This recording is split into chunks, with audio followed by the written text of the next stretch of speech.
Congreso. Este 2023 seguí eligiéndolo. DTV, el periodismo en el Congreso.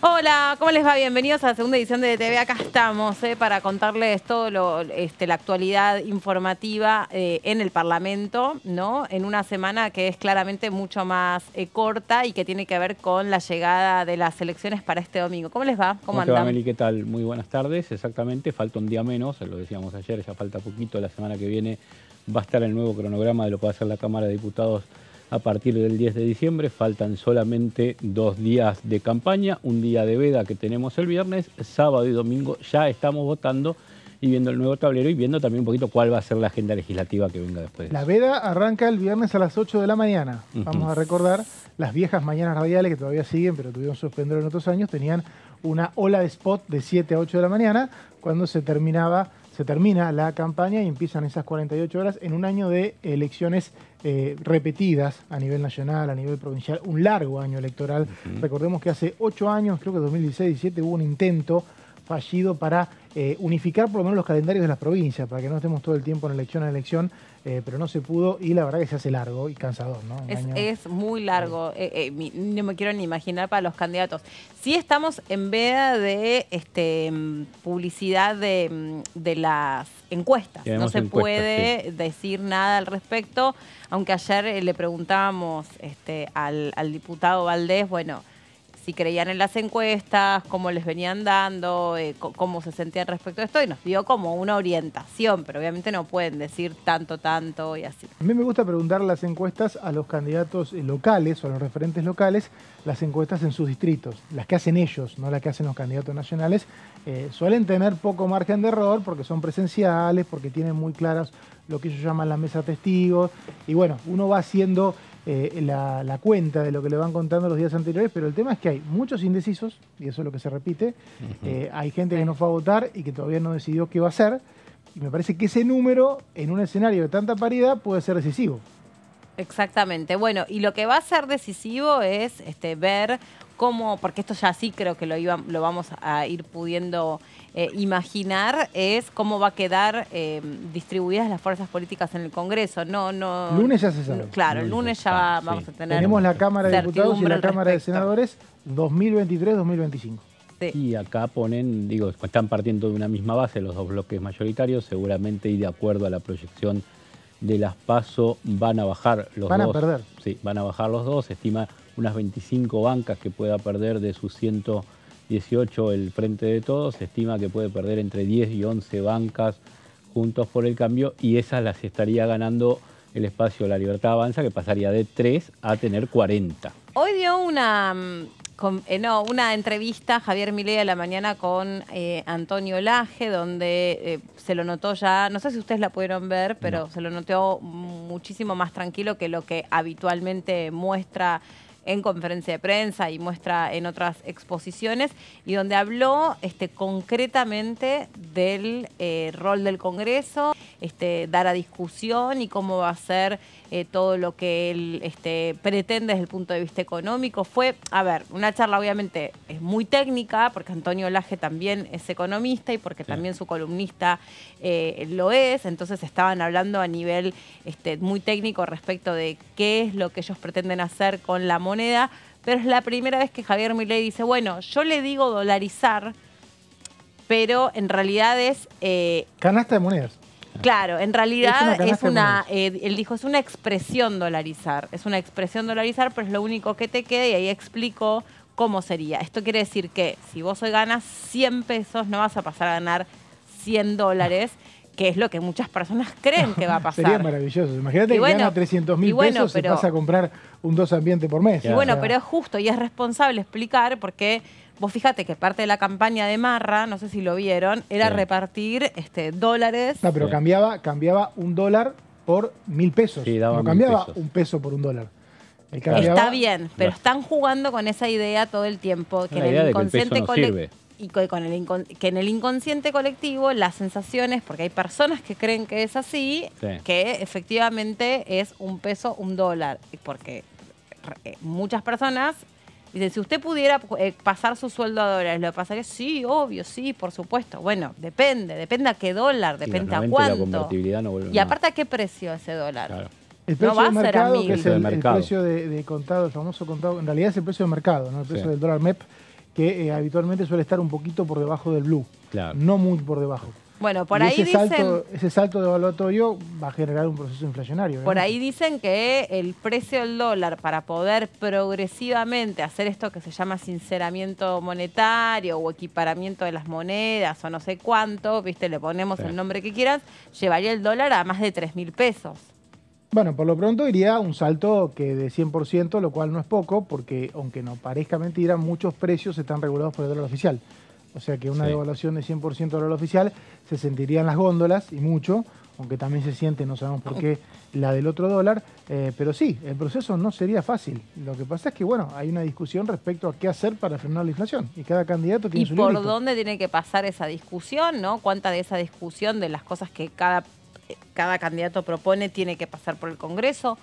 Por ahí me acuerdo, Patricia Bullrich también decía en un momento, ahora yo no sé si sigue pensando lo mismo, pero decía, no, bueno, yo te lo saco por decreto, te lo saco por DNU. Y Macri también, Macri en la campaña de 2015 dijo que lo más fácil era bajar la inflación.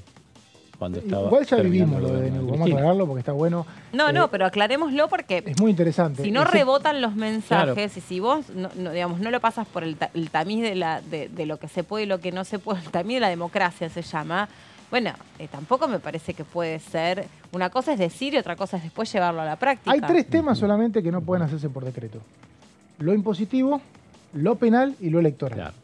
Son los únicos que se llaman materias vedadas. Esos 3 temas no pueden tener un decreto de necesidad de urgencia. Pero atención, el resto de los temas sí puede tener un decreto. ¿Es verdad que se puede hacer un cambio de sistema monetario por decreto? Sí, se puede hacer por decreto. El tema es que hay una bicameral acá que se encarga de revisar los decretos si son atinados o no.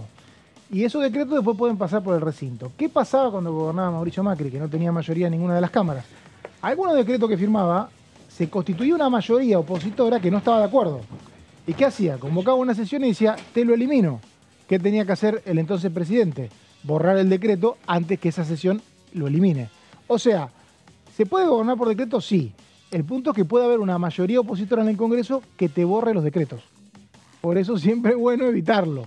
No sé si fui claro, porque es medio complejo. Sí, pero está bien, pero queda claro que, digamos, uno puede venir y decir que va a hacer determinadas cosas, pero después, por suerte, hay independencia de poderes, por suerte, sea quien sea el que termine y el que ustedes quieran votar, no importa, a mí me parece que es interesante también contar cómo van a darse estas discusiones y qué van a suponer estas discusiones, como también ayer aclarábamos lo del tema del transporte y este anuncio que se hacía sobre que las personas decidan voluntariamente si querían autoeliminarse el ¿cómo se llama? El beneficio el subsidio, el subsidio, sí. Hasta ahora llego con pocas palabras. Claro. Después ya arranco y me salen más, pero sí. Y después, bueno, se entendió que era para poner en evidencia lo que, por ejemplo, también explicó hoy Javier Milei en esta entrevista. Dice, sí, yo creo que los trenes debieran ser empresas privadas. Y después habló, interesante, no nos fue muy bien, también hay que acordarse que no nos fue muy bien con las empresas privadas en la década del 90. Teníamos el Mitre y el Sarmiento a cargo de TVA. Igual sigue siendo empresas privadas. No. Sí, no, es verdad. Son concesiones que se han ido eliminando. Las únicas privadas que quedan son la de el Grano Norte, el Grano Norte que va para el conurbano norte, que lo tiene Ferrovías, y después las demás son del Estado. Y las de carga me parece que también, ¿no? Las de carga sí. Las de carga siguen siendo... claro, porque en muchos casos muchos servicios públicos quedan con viejas concesiones que a su vez reciben subsidios. Es que tenemos servicios públicos. El Urquiza que va también para el oeste del conurbano sigue siendo del Grupo Regio de Córdoba. El punto acá es que Milei lo que promete, y ahí es donde lo quiero ver, es una recalibración de los contratos, lo cual parece bárbaro. O sea, revisar el contrato si las empresas cumplieron los contratos y en base a eso definir cuál tiene que ser la tarifa. Dice él, si yo hago eso, la tarifa no puede subir tanto. me parece bárbaro, lo quiero ver, porque es una relación de fuerzas difícil, porque el que tiene el servicio te amenaza con que no lo tengas más. No vos, sino los usuarios. ¿Sabés cómo terminó las empresas privadas en los trenes? ¿Cuándo terminó? Con juicios. Con la tragedia de Once. Con la tragedia de Once, claro. Exactamente. Los 52 muertos de la tragedia de Once terminaron de definir que no se habían hecho las inversiones, que el sistema no había sido bueno, que se habían canalizado la plata que se le daba a las empresas por otro lado y finalmente se terminaron. O sea que hasta el 2012 volviendo al Estado. No salían las concesiones privadas de los trenes, lo que sí había seguramente subsidio para que la tarifa sea barata. Son dos cosas distintas, por eso está bueno hablarlo. Bueno, Leo, ya te vemos que estás en posición placa. Sí, posición placa. Posición placa sobre... Un proyecto ingresó calentito a mesa de entradas. Mirá. Ayer lo mandó el Poder Ejecutivo y tiene que ver con la creación de un organismo descentralizado en el ámbito de la Secretaría de Asuntos Estratégicos de la Presidencia de la Nación. Diría algún candidato presidencial, muchos nombres para esta tarjetita. El autor es el Poder Ejecutivo. Proyecto de creación del Consejo Económico y Social para el Desarrollo. Vemos en la siguiente placa que se trata, bueno, antes de pasar acá, que vamos a decir la autarquía que tendrá el organismo, esto es lo que Alberto Fernández había pensado al principio de su gobierno, crear un Consejo Económico y Social. Lo encontró la pandemia a 3 meses de andar, entonces quedó postergado. Finalmente después lo terminó implementando por decreto y ahora lo que busca es plasmarlo mediante una ley. Ahí estamos. El organismo tendrá autarquía económica, financiera y el fin de promover la búsqueda de consensos en procura de lograr una concertación social entre los sectores políticos, económicos y gremiales del país. Es decir, te sientan todos estos protagonistas en una misma mesa y buscan aunar criterios para de alguna manera aconsejar a la presidencia o ir fijando políticas de Estado en lo que son los trazos generales. Obviamente. Ahí lo decíamos, el Consejo fue creado por el decreto en 2021. Apenas termina la primera etapa fuerte de la pandemia, que termina el 4 de diciembre. Después, ya en 2021, que se puede volver a las reuniones y a darle un poquito más de marcha a la política, Alberto dice, bueno, vamos a avanzar con esto que quedó truncado por la pandemia. Entonces lo hace por decreto y la intención del Poder Ejecutivo es institucionalizar ese organismo a través de una ley del Congreso. Es lo que viene pasando últimamente con proyectos que están con otros instrumentos intermedios, como IVA, como ganancias, y se les da fuerza de ley aquí en el Congreso. Bueno, el presidente Alberto Fernández también dice, vamos con un proyecto de ley y que esto, para que haya que modificarlo y para que alguien el día de mañana quiera dar de baja a este Consejo, tiene que modificar una ley del Congreso. Este consejo iba a ser liderado por Gustavo Vélez, ¿no? Cuando fue la pandemia, ¿verdad? Que también en su momento había generado un poco de discordia porque decían que solamente se había hecho un llamamiento a intelectuales y a profesionales que eran simpatizantes afines al gobierno. Exactamente. Sí, exacto. Por eso, después cuando ahora veamos quiénes van a estar, está un poquito más abierto, en teoría, por lo menos en lo que es la teoría del texto de la ley. Después cuando... Igual aclaremos, Leo, que tiene que ver con lo que recién dijimos. Una ley se puede derogar por un decreto también.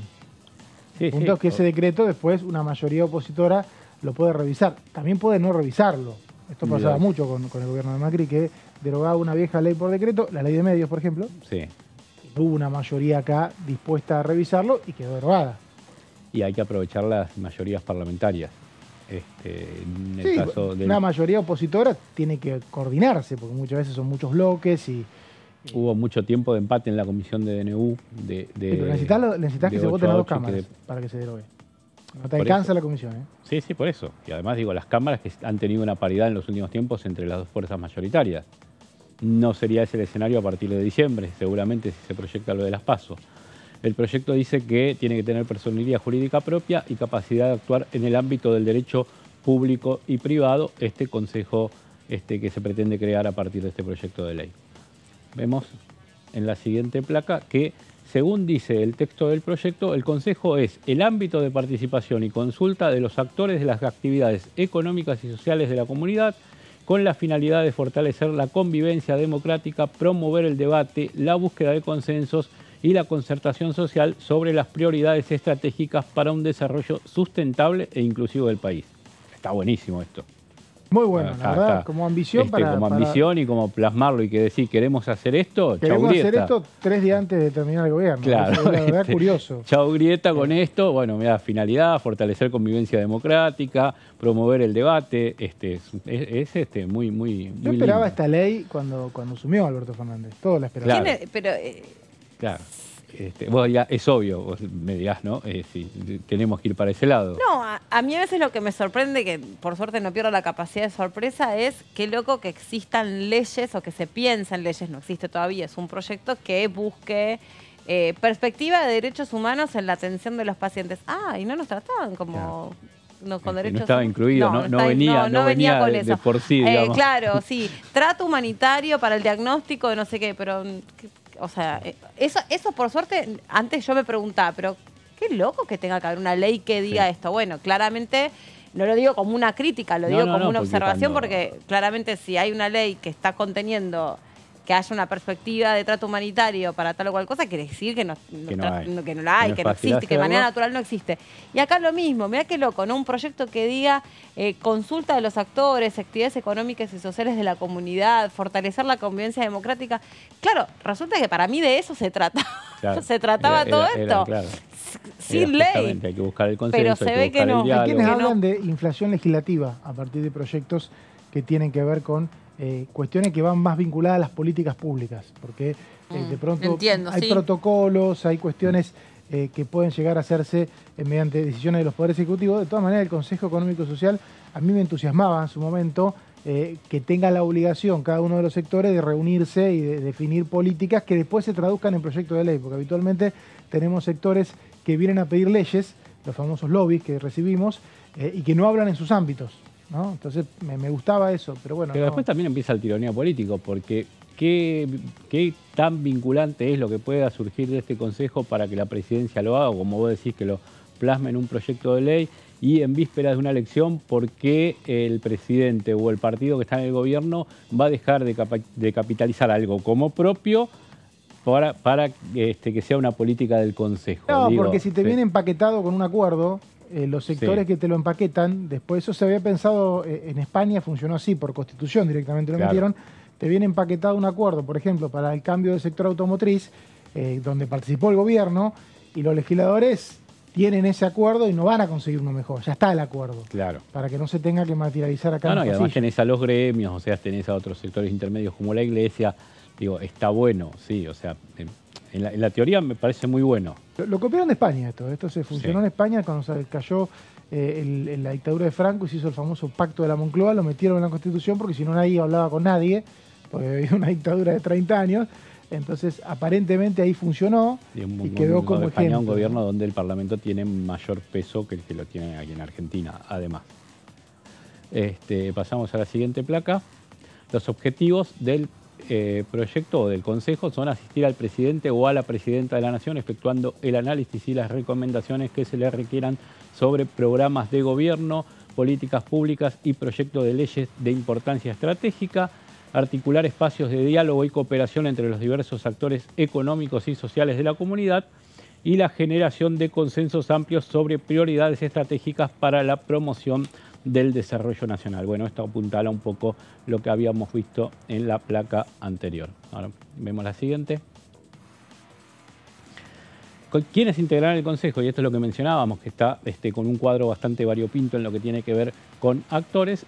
Estará integrado por un presidente o presidenta con rango de secretario de Estado, un vicepresidente o vicepresidenta con jerarquía de subsecretario de Estado, una o dos secretarías ejecutivas con jerarquía de director, quienes serán designados, todos estos tres puestos, o designadas por el Poder Ejecutivo y durarán en sus cargos el plazo de 4 años.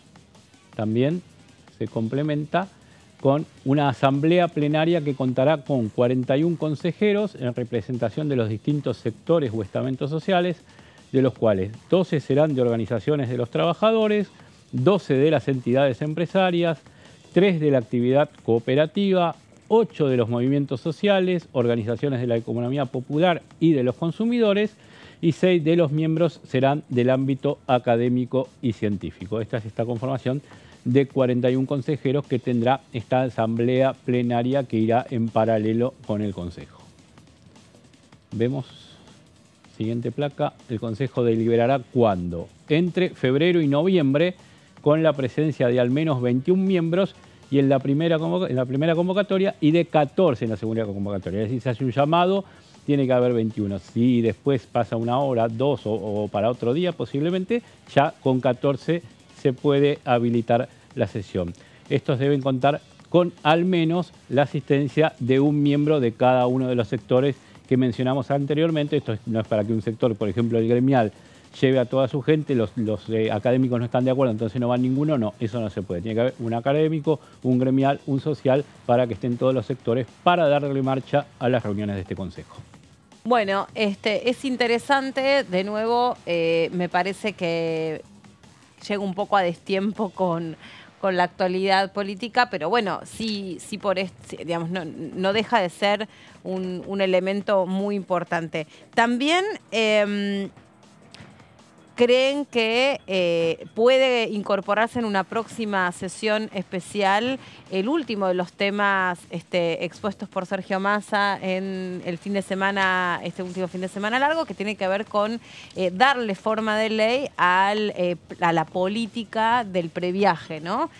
Fue muy exitoso, todas las ediciones, hubo 5, pero siempre fueron programas que bueno, tuvieron que ver con el impulso del secretario de Turismo, con Matías Lames, y también con el ministro de Economía, Sergio Massa. En realidad, no sé si todos los previajes lo tuvo a Sergio Massa como ministro, me parece que otros no, en otros ya era Martín Guzmán el ministro. El primero, sí, en realidad lo motorizaba el ministro de Turismo, que es Matías Lames. Sí. Sergio Massa se involucró en el tema, ni bien asumió, y lo que hubo fue una modificación, porque en aquel primer previaje tenías una devolución. También estamos en otro contexto, post pandemia, claro. La gente salía todavía con algunos miedos y te devolvían en cualquier circunstancia. Ahora se prioriza la temporada baja y en esa posibilidad de que la gente que salga en diferentes etapas del país y el servicio turístico funcione todo el año. Algo que con los fines de semana largo nos influyó mucho Fredes. El tema feriados. Fredes, que es experto en feriados, motorizó los feriados de su infancia, porque es marplatense, aclaremos, y han logrado, por ejemplo, Mar del Plata antes era 2 meses, después fue 3, después fue 4, y ahora ya es todo el año, no sé. Claro, sí. Más cortas las estadías. Más cortas. Del verano, antes la gente se iba, porque te imaginas que viajar no había autopista, viajar era un viajecito un poco intenso. Con hace 30 años eso. Autos que no tenían la tecnología de lo que tienen ahora, entonces cuando la gente iba y se quedaba. Quedaban 15, 20 días, un mes, y ahora se hacen más cortitos, una semana, 10 días, 15 días, a todos los lugares, no solo Mar del Plata, también a Córdoba. Creo que Mar del Plata, le decimos Mar del cariñosamente, pero debería tener, a veces me pasa cuando voy por ahí a veces en días de semana, en el verano, digo, debería haber una promoción para martes, miércoles y jueves del verano, para que la gente que esté en Buenos Aires y que esté guardándose el dinero porque se quiere ir a otro lugar, bueno, que pueda también irse una escapadita de 2 o 3 días a Mar del Plata entre semana, que por ahí a veces hay baches de hoteles, ¿no? Sí, lo que pasa es que depende del trabajo, digo, de las vacaciones y los permisos en los trabajos. Claro, por ahí guardarte unos días y irte, pero no perderte la posibilidad de irte unos días a la costa, aunque te vayas después más lejos. Esto del home office también ayudó mucho, porque profesionales, contadores, todos los que trabajan con papeles, con nuestro mismo trabajo, ya se puede hacer incluso estando ahí, entonces te da más margen a la gente para poder viajar. Igual ayer yo hablaba con el vicepresidente de la Cámara Argentina de Turismo y él mismo decía, por ejemplo, yo le decía esto, la verdad es que ¿cómo reciben ellos la cuestión del previaje? No, como muy positiva, claramente, porque fue una de las industrias más perjudicadas durante la pandemia y evidentemente ha logrado no sé si reestimular la industria del turismo, pero sí darle mucho impulso. Fue un gran impulso el previaje, y además en todas las ediciones fue funcionando un poquito mejor, con mayor agilidad, la gente lo fue entendiendo, se pudieron incorporar viajes estudiantiles también dentro de lo que es previaje, campamentos, viajes de estudios, etcétera.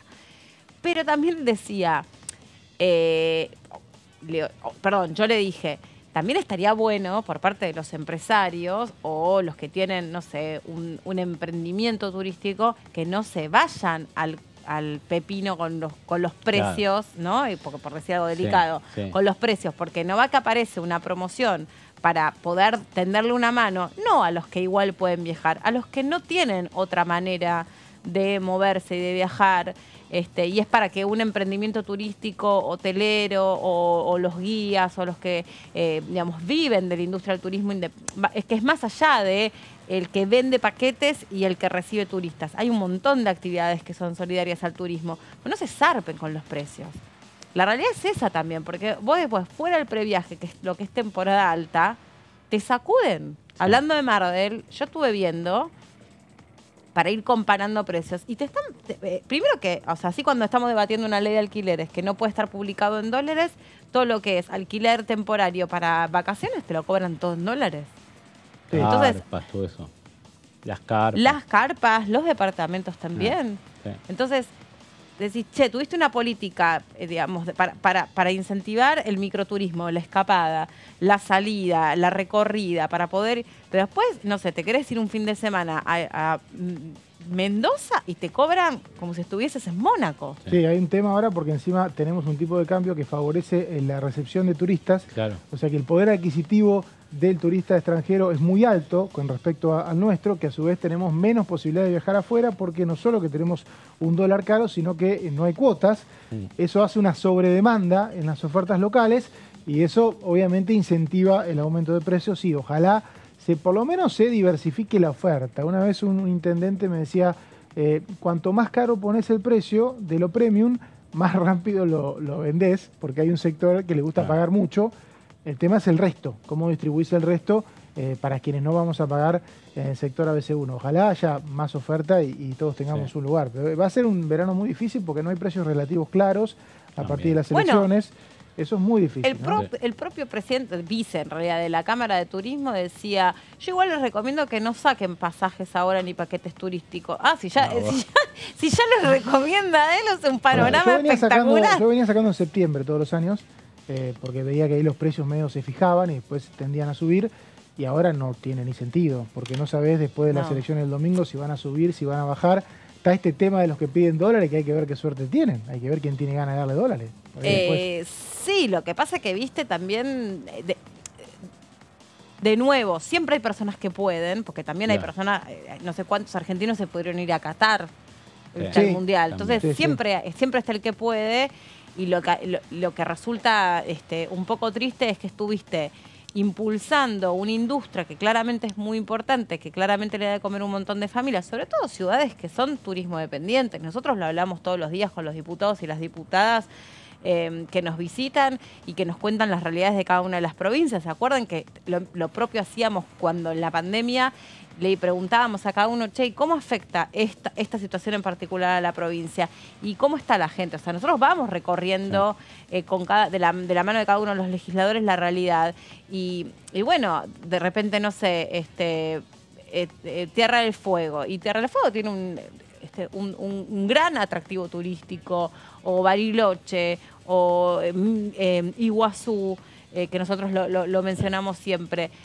Entonces, después cuando te fajan por ir 3, 4 días, una semana, es muy injusto para el turista argentino. Sí, hay que ver cómo se maneja el tema de justamente la diferencia entre turismo argentino y turismo extranjero, que hoy tiene una capacidad de poder adquisitivo varias veces más, inclusive de la región. Yo recuerdo haber ido a Entre Ríos hace no tanto y ver a la gente de Uruguay no poder creer lo barato que le significaba todo.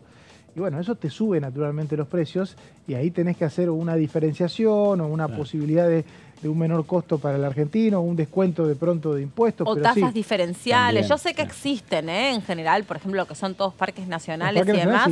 Vos obviamente ahí tenés una tarifa diferenciada. Sí. Pero bueno, yo que fui el último de los previajes, no de la 4ª edición, que fui a las cataratas, creo que la catarata ni la alcancé a ver de la cantidad de turistas, que había. Era como una cosa que decís, me lleva la gorda.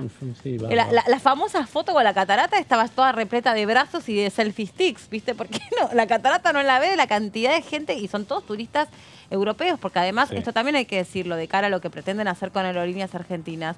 Hoy Aerolíneas Argentinas vuela directamente a estos destinos, no pasa por Buenos Aires. Bariloche, Y estas también son políticas para incentivar y para mover el turismo, pero el turismo es colaborativo, por así decirlo, no es la palabra exacta, pero ya saben, esta hora llego con poca variedad de palabras. Pensemos en $1.000, pensemos en $1.000, que es un ingreso promedio, inclusive bajo en algunos lugares del mundo, $1.000. Sí. Pensemos en alguien que tenga $1.000 para gastar en Argentina, lo cambia en alguna cueva, cosa que es ilegal, pero se hace. Y sí. Estamos hablando de $1 millón de pesos.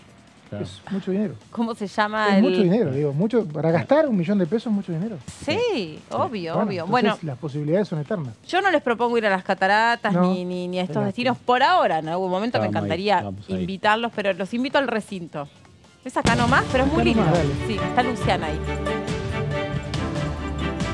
Que es misionera. Buen día, Meli y compañeros. Claro, no están las cataratas, pero estoy yo en representación de la provincia de Misiones, ¿viste? Algo parecido. Es lo que hay. Hay que conformarse con lo que hay. Escúchame. Parece un fondo virtual, pero es ella. Es ella con un es fondo tremendo real. Cómo se ve. Literalmente, ¿no? Y aparte, acá como con la toma que siempre da Sergio, nuestro camarógrafo, es espectacular la toma aquí desde el recinto. Bueno, imaginen que hay unas cataratas que está la garganta del diablo atrás mío.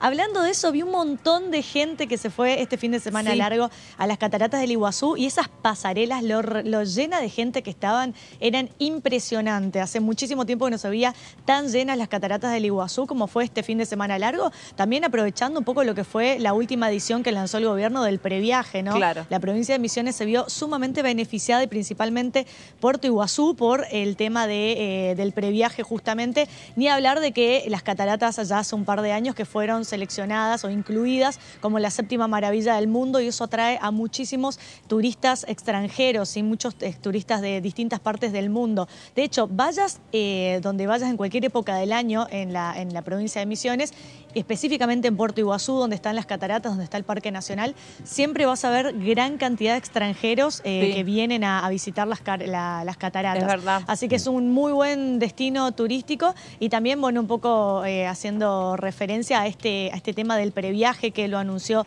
Sergio Massa, ¿no? Provincias como Misiones y la ciudad de Puerto Iguazú específicamente que viven prácticamente del turismo. La gente trabaja en los parques nacionales, en los saltos del Moconá, los saltos que son aledaños al Parque Nacional. Entonces es muy importante este tema de estas políticas que queden establecidas como una política de Estado para las ciudades que viven pura y exclusivamente del turismo. Así que es una muy buena iniciativa. Exacto. Y nosotros estamos aquí, Meli, antes un poco cambiando de tema aquí en el recinto.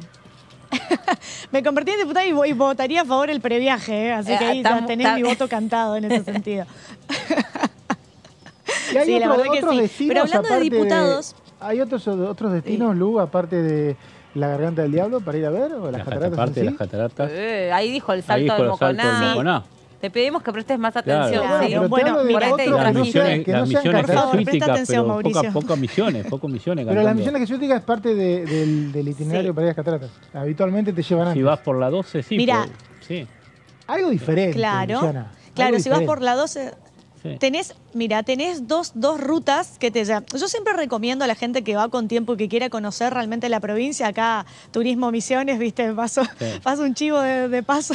No, pero hablando en serio, siempre recomiendo que vayan en avión o en colectivo hasta Posadas. Y de Posadas, si tienen la posibilidad de alquilarse un auto o ir directamente en auto y hacer la ruta 12 hasta Puerto Iguazú, es impresionante. Lo que ves la selva misionera, ese pulmón verde, de hecho, vas a ver un montón de carteles a lo largo de la ruta, ni iba a hablar que las rutas están sumamente señalizadas, que las rutas están nuevas, tiene mucha tercera trocha, porque también hay que recordar que en el interior de Misiones hay muchas zonas de aserraderos, ¿sí? Con todo el tema de las yerbateras, con todo el tema de las madereras y demás, transitan muchos camiones, pero la provincia, el gobierno de la provincia, justamente para que los que viajan por la ruta misionera viajen seguros, construyó muchas terceras trochas, entonces prácticamente no sentís la molestia de los camiones en la propia ruta. Ni hablar que es una ruta que está muy señalizada y lo que decía esto, el paisaje que tiene la selva misionera, y en la ruta 14 vas a ver los pasafaunas, que son los famosos caminos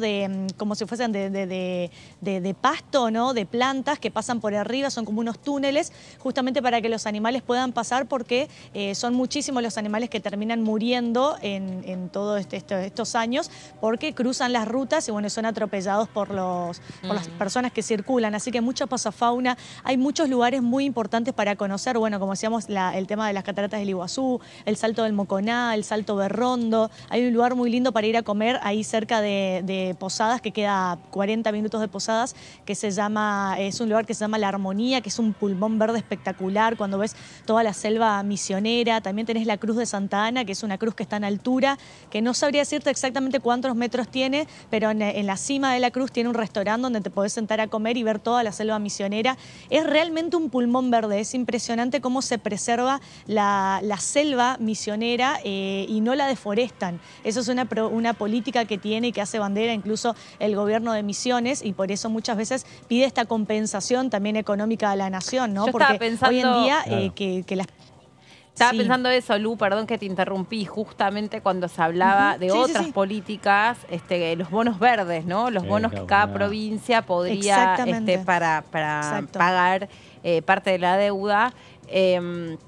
Y bueno, qué injusto que resulta para provincias como Misiones, que tienen mucho capital en recurso natural, Sí. a diferencia de otras ciudades. Y bueno, ahí obviamente tiene muchos más recursos y más cartas para poder jugar en esto que es algo que se implementa, ¿no? Que no es algo Sí. que se le ocurrió a Alberto Fernández, sino que es algo que se Exacto. implementa en el mundo, pero acá todavía no se reguló. En el mundo. Claro, en el Sí, mundo, sí. Ujú.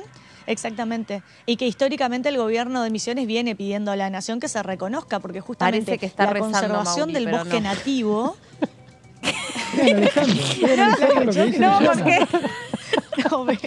Estoy analizando lo que Está dice anotando Luciana. estaba todo. escuchando, en realidad él estaba mirando algo, un Claro. papel, No y estoy estaba con las analizando. manos entrelazadas, vos no lo ves, estamos los cuatro en plano, estaba con las manos Por entrelazadas eso. y estaba mirando para abajo y yo, uy, se quedó Pero rezando. es común que esté así. Está- Si usted va al archivo y lo rezando. busca, es un clásico de ¿Usted, cantar. usted me busca en el archivo? Sí, miro, Ah. miro, Bueno, estoy como mirando. si vos no. Estoy mirando. Pero Como yo, si lo, vos yo lo busco a No, usted, no lo busco a digamos, él. no digamos las cosas que encontraste vos en el archivo. No, mejor. sí, sí. Olvidemos, El archivo- No, olvidemos. Luciana no ¿En qué sabe estará lo... pensando, Mauricio? No, Yo no. estoy tratando de acumular la cantidad de información que me tirás. Me tiraste 70 paseos, ya me perdí. O Después ya pasame está escuchado. reservando Después te mando alguno. un WhatsApp está, más está fácil. reservando Sí, carpa mandame Está por favor re- un WhatsApp. está- Para mí que está reservando. Está reservando Mira, alguno. no reserves igual para el próximo fin de semana largo de noviembre, porque si llega a haber una segunda vuelta, un balotaje, va a ser justamente ese fin de semana, así que no va a ser Yo un fin de también me semana quedé para moverse, pensando- va a haber que quedarse. ¿Por ¿Viste? qué será que lo habrán puesto el balotaje Alguien se equivocó. Alguien se equivocó. en el fin de Alguien semana se largo? Alguien se equivocó. Sí. Van a tener que correr el Sin fin de duda. semana. Me parece que los tiempos de electorales son difíciles de cambiar por, Sí. No, por eso. No, los tiempos Por los electorales no hay tiempos que de cambiar el escrutinio. fin de semana. O sea que ahí el enorme El error calendario es estuvo- difícil estuvo cambiarlo. de parte de cuando se definieron los feriados. No se tuvo en cuenta que no había otro fin de Sí. semana posible para hacer el balotaje que ese, porque son exactamente tantas semanas después de la elección general. Yo creo Hace que poco deberían se cambió cambiarlo. un feriado. Pero no Claro. entiendo por qué no lo cambiaron hasta ahora. ahora. No entiendo por qué no lo cambiaron hasta ahora. Porque todavía no se sabe si hay, si hay balotaje. Totalmente. Pero si después va a ser demasiado sobre la fecha. Coincido con la señora Melina. No puedo Exacto. creer. Pero que ¿cómo, hoy pero lo Para ¿cómo mí vas a es más cambiar probable algo que es fin de que- semana claro. largo si no sabes si va a haber balotaje ese fin de Bueno, semana? lo Pero cambiás y no igual, perdés nada. por las dudas, claro, ¿qué perdés? No Claro. perdés nada. El otro fin de semana Por las lo dudas sí cambiás. perdés. No, ¿cómo? Si igual el fin de semana largo Y es lo muy vas a probable tener. que se termine cambiando quizá el fin de semana largo. Y ¿o pero no? eso es lo que decimos. ¿O no es posible? Y- Yo me voy a ver a The Cure el otro Sí. fin de semana. Está o sea, bien, ¿A dónde te pero vas? vos- acá, digamos, por eso me quedo. Ah, Pero podría haber. Pero sí. hay que tener en cuenta eso también. Porque hay mucha gente que organiza su fin de semana largo con tiempo de anticipación. Por ahí es poca la gente que Bueno, pero organiza lo- unos lo días antes, estarían- unas semanas lo antes. estarían- lo Mucha estarían gente se organiza organizando para con ir un mes de justamente. anticipación si lo organizan el lunes no, que viene. lo que dice Lu es que si vos que si vos, por ejemplo, en abril te sacaste un pasaje para el fin de semana largo de noviembre, no Claro, te diste cuenta que era fin de exacto. semana de Te elecciones. termina y por ahí- perjudicando. Claro, querés votar, pero estás en otra ciudad.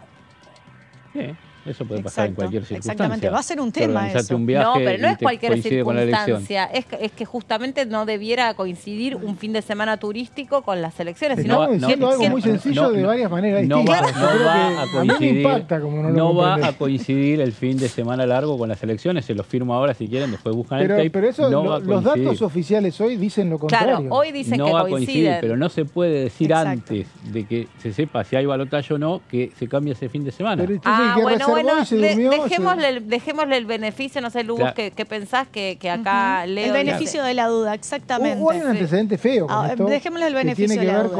con el Ya balotaje. de la Ciudad de Buenos Aires 2015.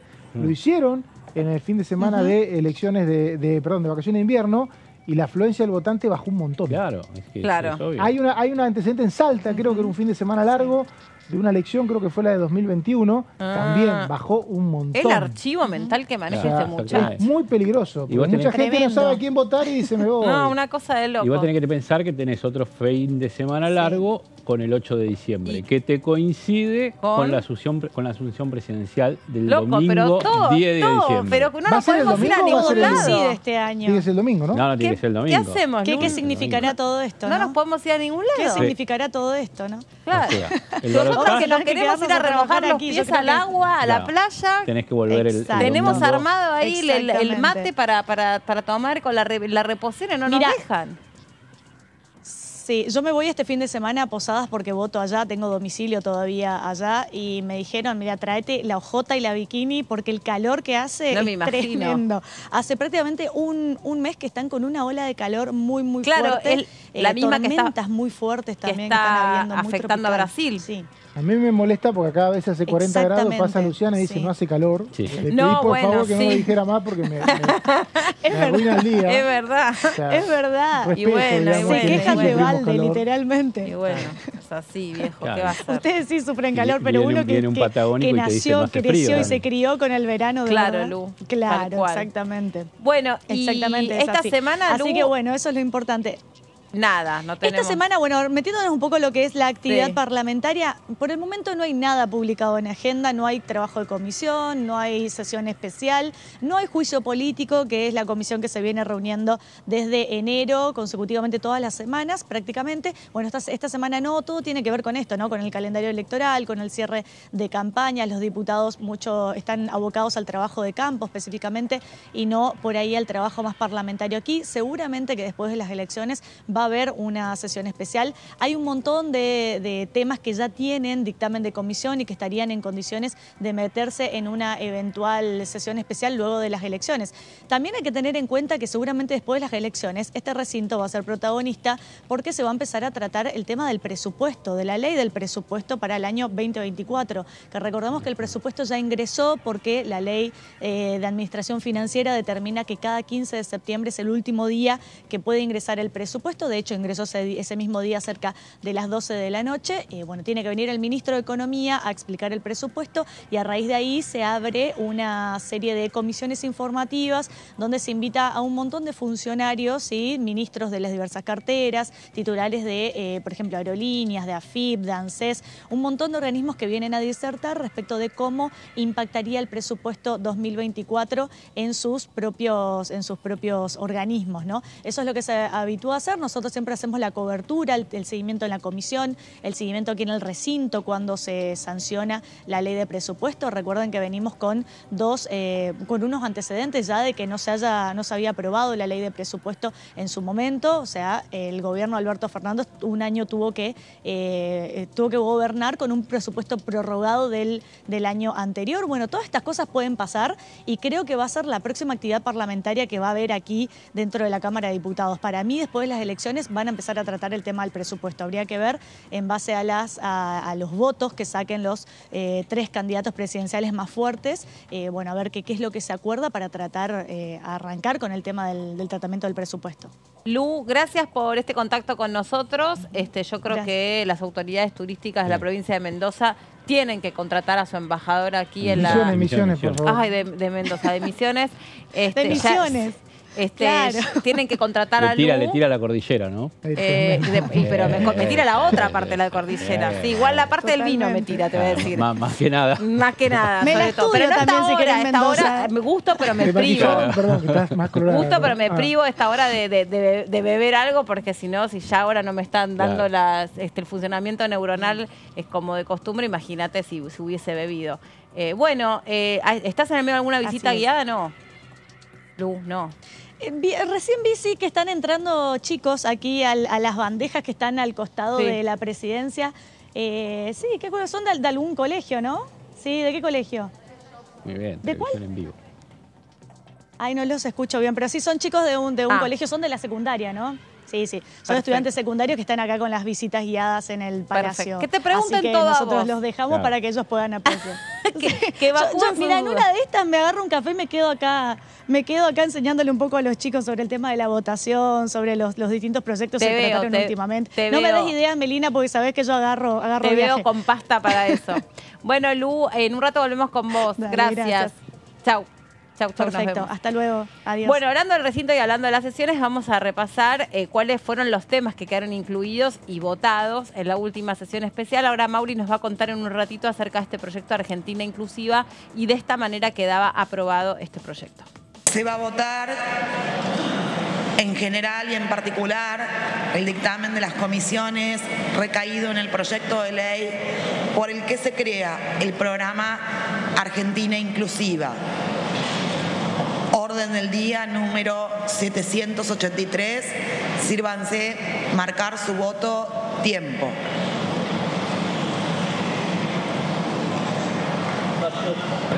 Por secretaría se dará lectura del resultado de la votación. 243 afirmativos, 0 negativos, 0 son las abstenciones. Resulta afirmativa. Se comunicará al Honorable Senado. Felicitaciones. Gracias por venir a todos y a todas.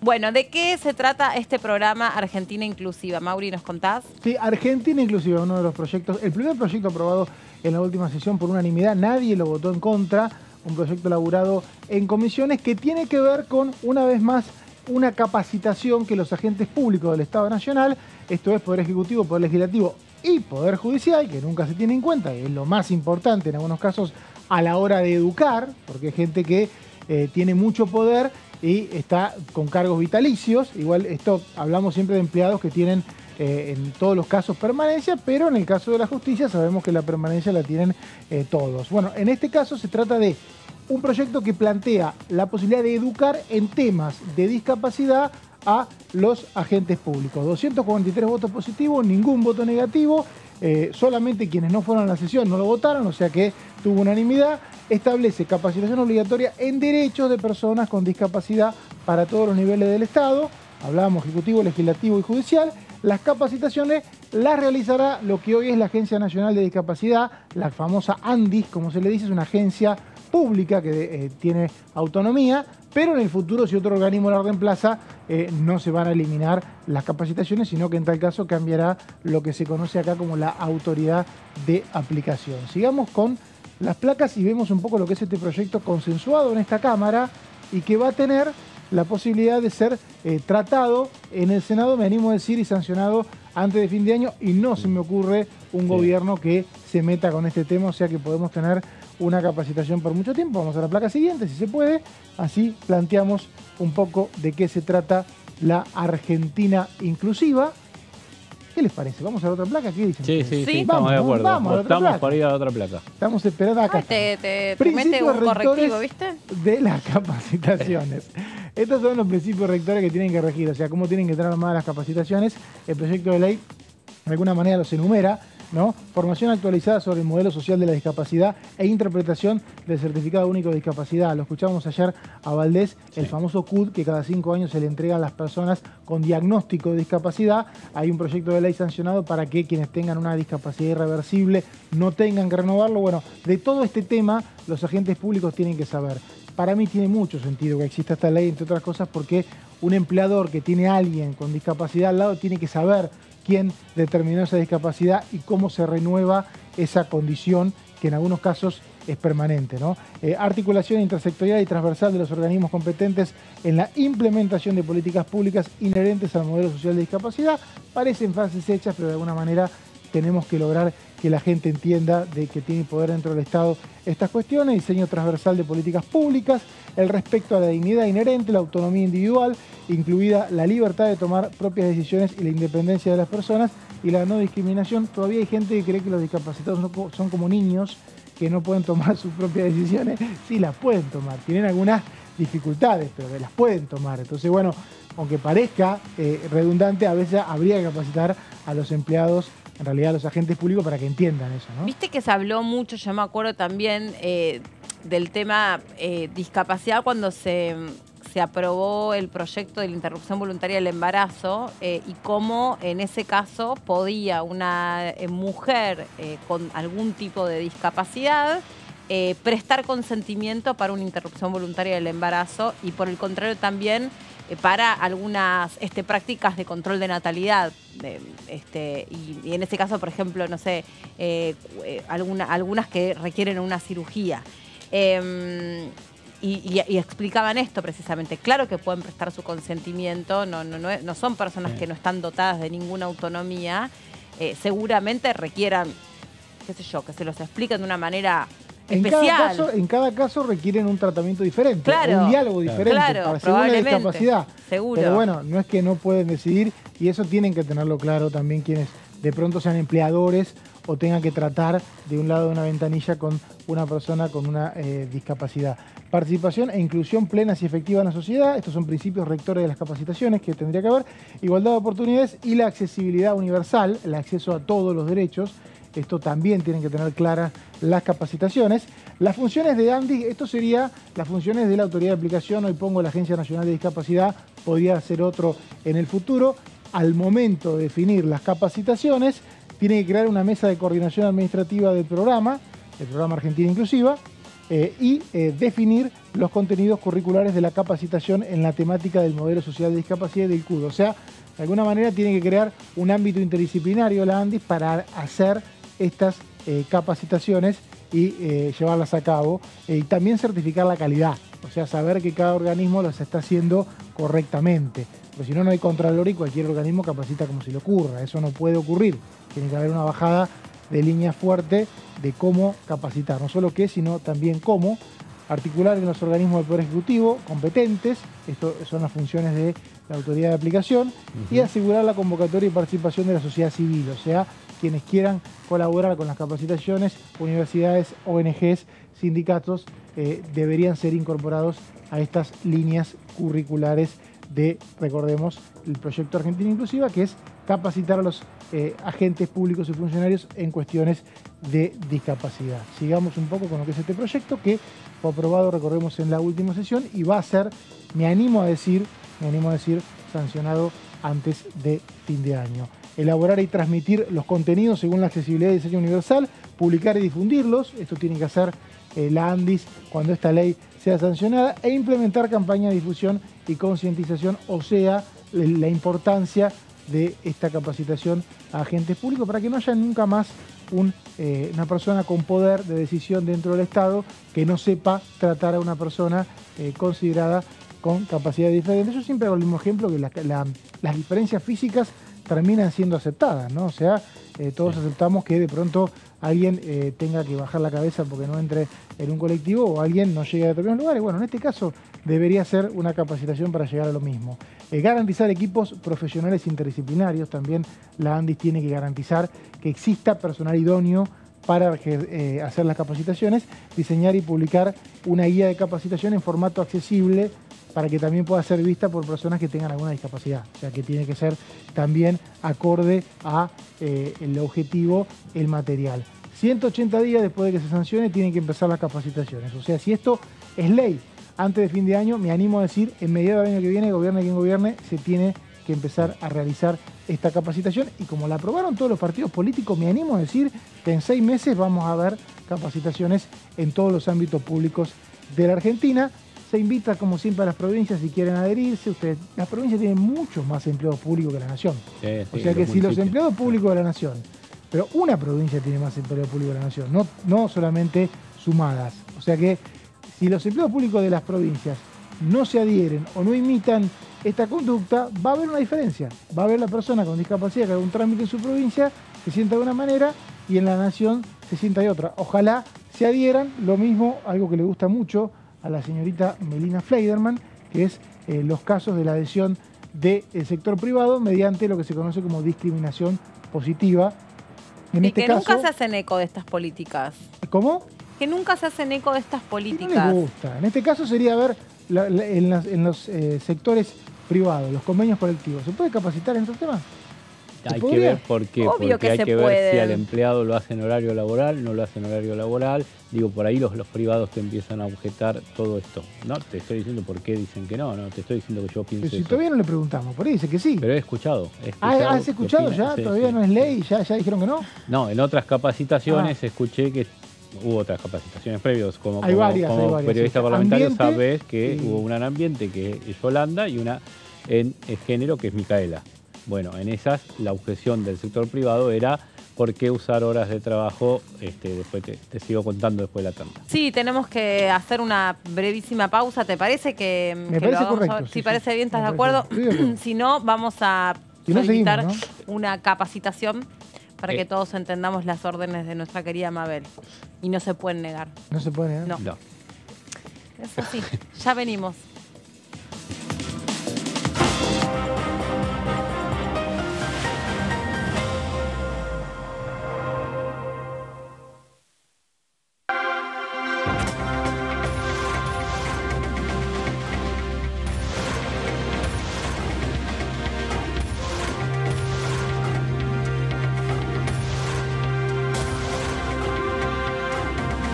Ellos son tu voz en la segunda edición. DTV, el periodismo en el Congreso. ¿Cómo le va? Esto es el análisis. Estos momentos tan delicados del país se resuelven con más democracia, con más institucionalidad y mayor derecho, no restringiendo derechos. Y entonces, me parece muy bien que hayamos bajado el impuesto a las ganancias de la cuarta categoría, la eliminación del IVA para un sector importante de la sociedad. Nosotros participamos esta vuelta en vez del lugar oficial, digamos, la sede central, lo hicimos en la sala pública. Nos sumamos a la Noche de los Museos. De hecho, se cortó la calle Hipólito Yrigoyen con el videomóvil. Mira. También estuvo puesto en forma universal. Hubo más de 20.000 visitas, según el número que tengo hoy. DTV, el análisis, de lunes a viernes.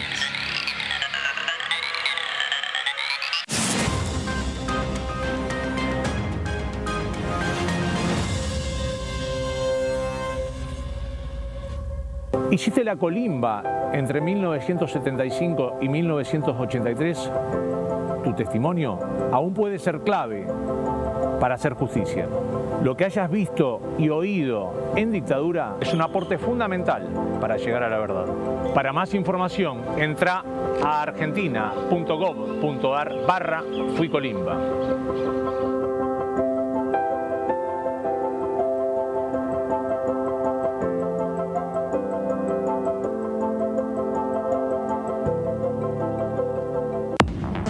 Hola, bienvenidos a una nueva jornada del resumen de noticias parlamentarias.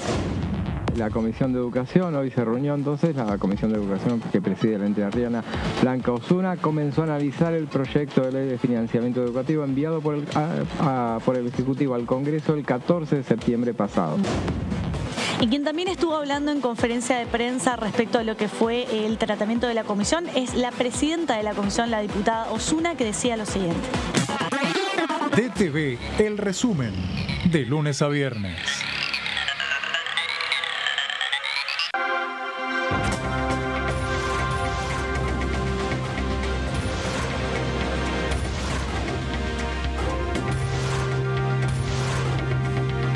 Ellos son tu voz en la tercera edición. DTV, el periodismo en el Congreso. Hola, ¿cómo andan? Bienvenidos, bienvenidas. Estamos aquí en la tercera edición. Claramente la educación necesita fortalecer su presupuesto educativo y que se ejecute, por supuesto, y seguir avanzando en otras áreas de capacitaciones que necesita, digamos, para que los chicos y las chicas se preparen para el mundo del trabajo del futuro. Es una iniciativa que favorece y que va directamente al bolsillo del trabajador, a aliviar el bolsillo del trabajador. A las 48 horas esta persona tiene ya integrado el valor del 21% en su cuenta sueldo. DTV, tercera edición, de lunes a viernes. Este es el gasoducto Presidente Néstor Kirchner. Una obra de escala mundial realizada en tiempo récord, que unirá la energía de Vaca Muerta con todo el país. Innovaciones, tecnología, cientos de kilómetros de acero y miles de trabajadoras y trabajadores. Esta megaestructura alimentará la llama del país, uniéndonos con nuestros seres queridos, acelerando la economía, ahorrando divisas, con desarrollo, con federalismo, con soberanía y orgullo. Gasoducto Presidente Néstor Kirchner. Mueve energía, mueve al país. ¿Cómo están? Bienvenidos, bienvenidas a este lado C del Congreso de la Nación. La parte donde la fibra íntima que uno tiene, ¿no? Que uno lleva. El periodismo es algo que a uno también lo apasiona, es algo que no puedes despegarte del periodismo. Pero bueno, la pintura la verdad que es lo que más llevo adentro, y es un poco eso que decía Frida Kahlo. Muchas personas que a la hora de pensar si quieren hacer estas producciones, es muy necesario también que haya espacios, y esos espacios justamente nosotros como red de festivales internacionales también promovemos que estas personas después vayan a esos otros festivales, y obviamente que a partir de eso una cadena que termina en la posible distribución, en el ingreso, que es muy necesario pensar que todas estas producciones no se hacen de la nada, se necesita dinero, muchas veces las personas ponen su dinero y necesitan de alguna manera no solamente recuperarlo, sino tener más para poder hacer más producción. Todo Cultura, miércoles 23 horas.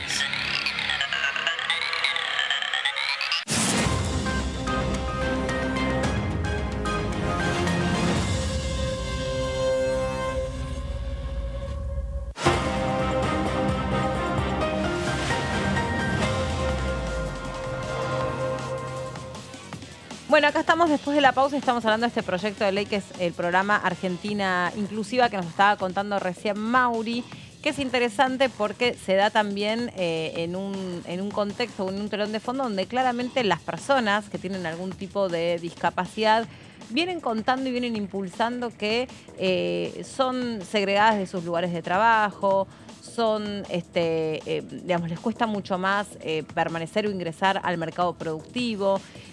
Por ejemplo, no se sienten incluidas en el símbolo de representación universal de la discapacidad, el tema del certificado único de discapacidad que recién repasábamos.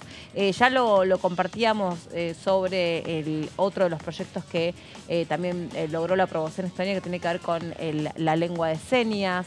Y todas las cuestiones relacionadas a esa cuestión y todo lo que hemos aprendido. Bueno, pero en definitiva también está inscripto después que uno de los candidatos a presidente utilizara la palabra mogólico, que ya de por sí es una palabra absolutamente despectiva y repudiable, la utilizara como un agravio, ¿no? Sí. En relación a como si pudiese usarse, además de esa palabra que es horrible, el síndrome de Down como un agravio, lejos de ser una condición con la que algunas de las personas nacen. De hecho, hablábamos hace un rato también cómo este Congreso también había impulsado el proyecto para que los diagnósticos para los bebés que vienen con síndrome de Down sean con determinadas cuestiones tenidas en cuenta, que hasta el momento es evidente que nadie las tiene en cuenta, ¿no? Como que viene el médico, te suelta, o el genetista te suelta así ligeramente que tu bebé tiene síndrome de Down, y se van y atienden a otra persona. Bueno, esto empezó especialmente este año a tener mucho lugar en el Congreso, en el debate, escucharse las historias, y cómo cada una de las asociaciones y las ONG, bueno, de hecho vos, Mauri, también has contado mucho sobre lo que vivían las familias que tenían que ir todo el tiempo a contar que una discapacidad que no va a ofrecer cambios a lo largo de la historia de un niño, de nuevo, síndrome de Down, nacés con síndrome de Down, te morís con síndrome de Down, no tenés nada que andar revisando cada, ¿cuánto era? 5 años. Cada 5 años. A cada 5 años tu hijo sigue teniendo síndrome de Down, no hay nada que revisar en ese sentido, ¿no? No es una condición que tiene la posibilidad de variar. Y era muy doloroso para los familiares que se vuelva a reunir la junta médica y que te vuelva... Sí, ¿sabes qué? Tiene síndrome de Down, no me digas. O sea, desde que nació sé que tiene síndrome de Down. No, ni hablar de personas con ceguera que tienen que hacer fondo de ojo cada 5 años y así varias discapacidades que son irreversibles, hay una confusión, o mejor dicho, una colisión entre la necesidad de que no tengan que hacer este trámite, que es un trámite inútil. Esto partió de una encuesta que hizo el diputado Martín Tetaz, el trámite más inútil del país, fue considerado una encuesta en Twitter, y después está la evolución que el Estado tiene que seguir de esa persona y las posibilidades de incluirlas, que es lo que pide la Convención Internacional sobre Discapacidad a la que dio Argentina. Una cosa no quita la otra. La discapacidad es permanente y en tal caso la evolución se puede seguir dentro de ese diagnóstico que no va a variar, ¿no? Exactamente.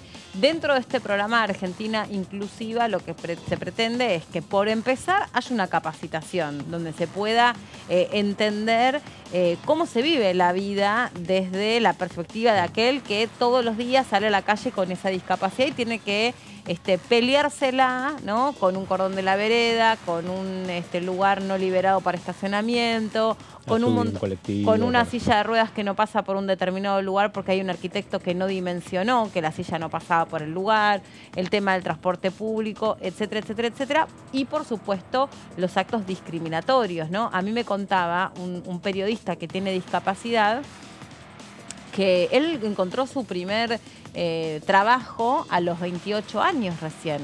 Dice, yo tengo una discapacidad motriz. Nací con una discapacidad motriz. No me funcionan las piernas para pararme sobre ellas, me funciona la cabeza, me funciona mi capacidad de expresarme, estudié una carrera, me formé. Sin embargo, hasta los 28 años no logré entrar a un trabajo. ¿Por qué? Porque yo llenaba las aplicaciones para poder entrar a un trabajo. Mandaba mi currículum hasta que iba a la entrevista. Y adivinen qué pasaba en la entrevista. Se daban cuenta que llegaba en una silla de ruedas. Y adivinen qué pasaba con el trabajo. No lo obtenía.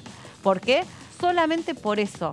Porque seguimos poniendo a aquel que está en una condición diferente como alguien que está inhabilitado para todo. Como decía Mauri recién también, la persona con discapacidad, esto lo conté 1000 veces, yo lo escuché al propio Nahuel Penisi, que es este cantante, que es un talento espectacular, que él escuchaba como, por ejemplo, venía alguien, saludaba y de repente lo saludaba él y ya ponía otro tono de voz solo porque él es ciego. Sí. Como si fuese por eso más tonto o más niño o más... Claro. O una pobre persona que necesita, hola, hola, ¿cómo estás? Y él mismo, que además tiene muy desarrollado su capacidad auditiva, porque es ciego y es ciego de nacimiento, se daba cuenta que había una mirada distinta sobre él. Bueno, y él lo podía decir sin mirar, solamente por cómo lo saludaban.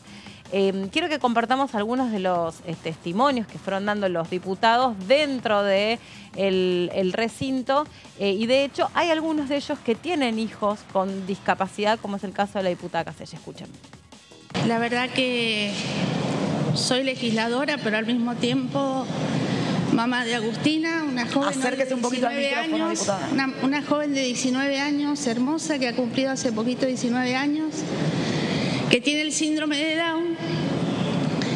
Y la verdad que hoy estar acompañada por todas las instituciones, que usted, señora presidenta, haya habilitado este tratamiento, a todos mis pares y en especial a una comisión de discapacidad que interpretó claramente que la vida pasa por la unidad, por los consensos, por evitar grietas, por mirar para adelante, a mí me hace sentir mucha esperanza, sobre todo en un ámbito como es la discapacidad, tantas veces discriminado, tantas veces tenido en cuenta como seres fuera del sistema.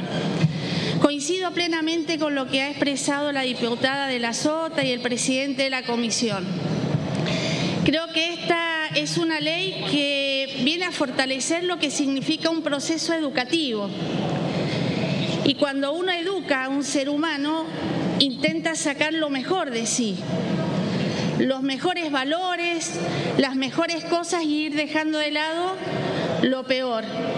Y lo mejor del ser humano es siempre tener empatía con el otro, entender, abrazar, escuchar, facilitar caminos, no poner piedras por ponerlas. Mire, es una ley que seguramente a un empleado público, a un diputado, a un presidente le hará reflexionar, hasta pensar, miércoles, ¿cuántas veces me equivoqué? Si capaz que llegó una persona en silla de ruedas acceder al derecho a tener el pasaje gratuito en un colectivo, y como no nos importa le damos arriba, con lo que significa subir las escaleras a una persona en silla de ruedas. O capaz que si van a pedir un remedio y le trabamos por la famosa burocracia. Bueno, esta ley se trata de eso, de empezar a entender, formar en valores, formarnos como personas, y que seguramente va a ayudar no solo a las personas con discapacidad, nos va a enriquecer como seres humanos.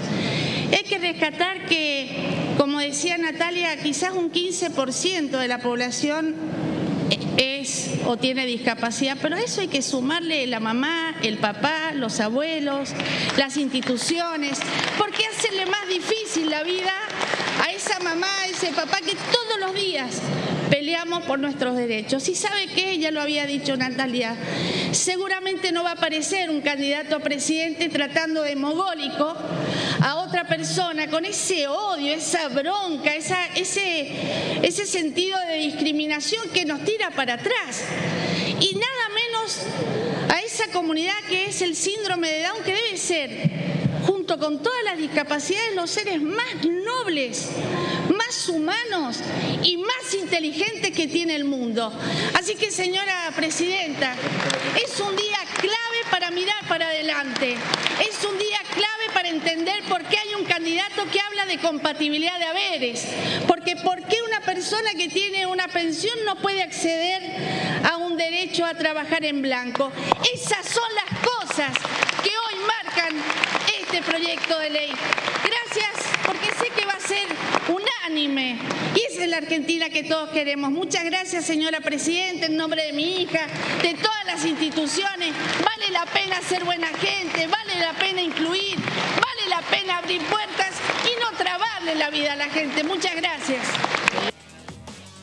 Hubo testimonios, la verdad, de lo más conmovedoras.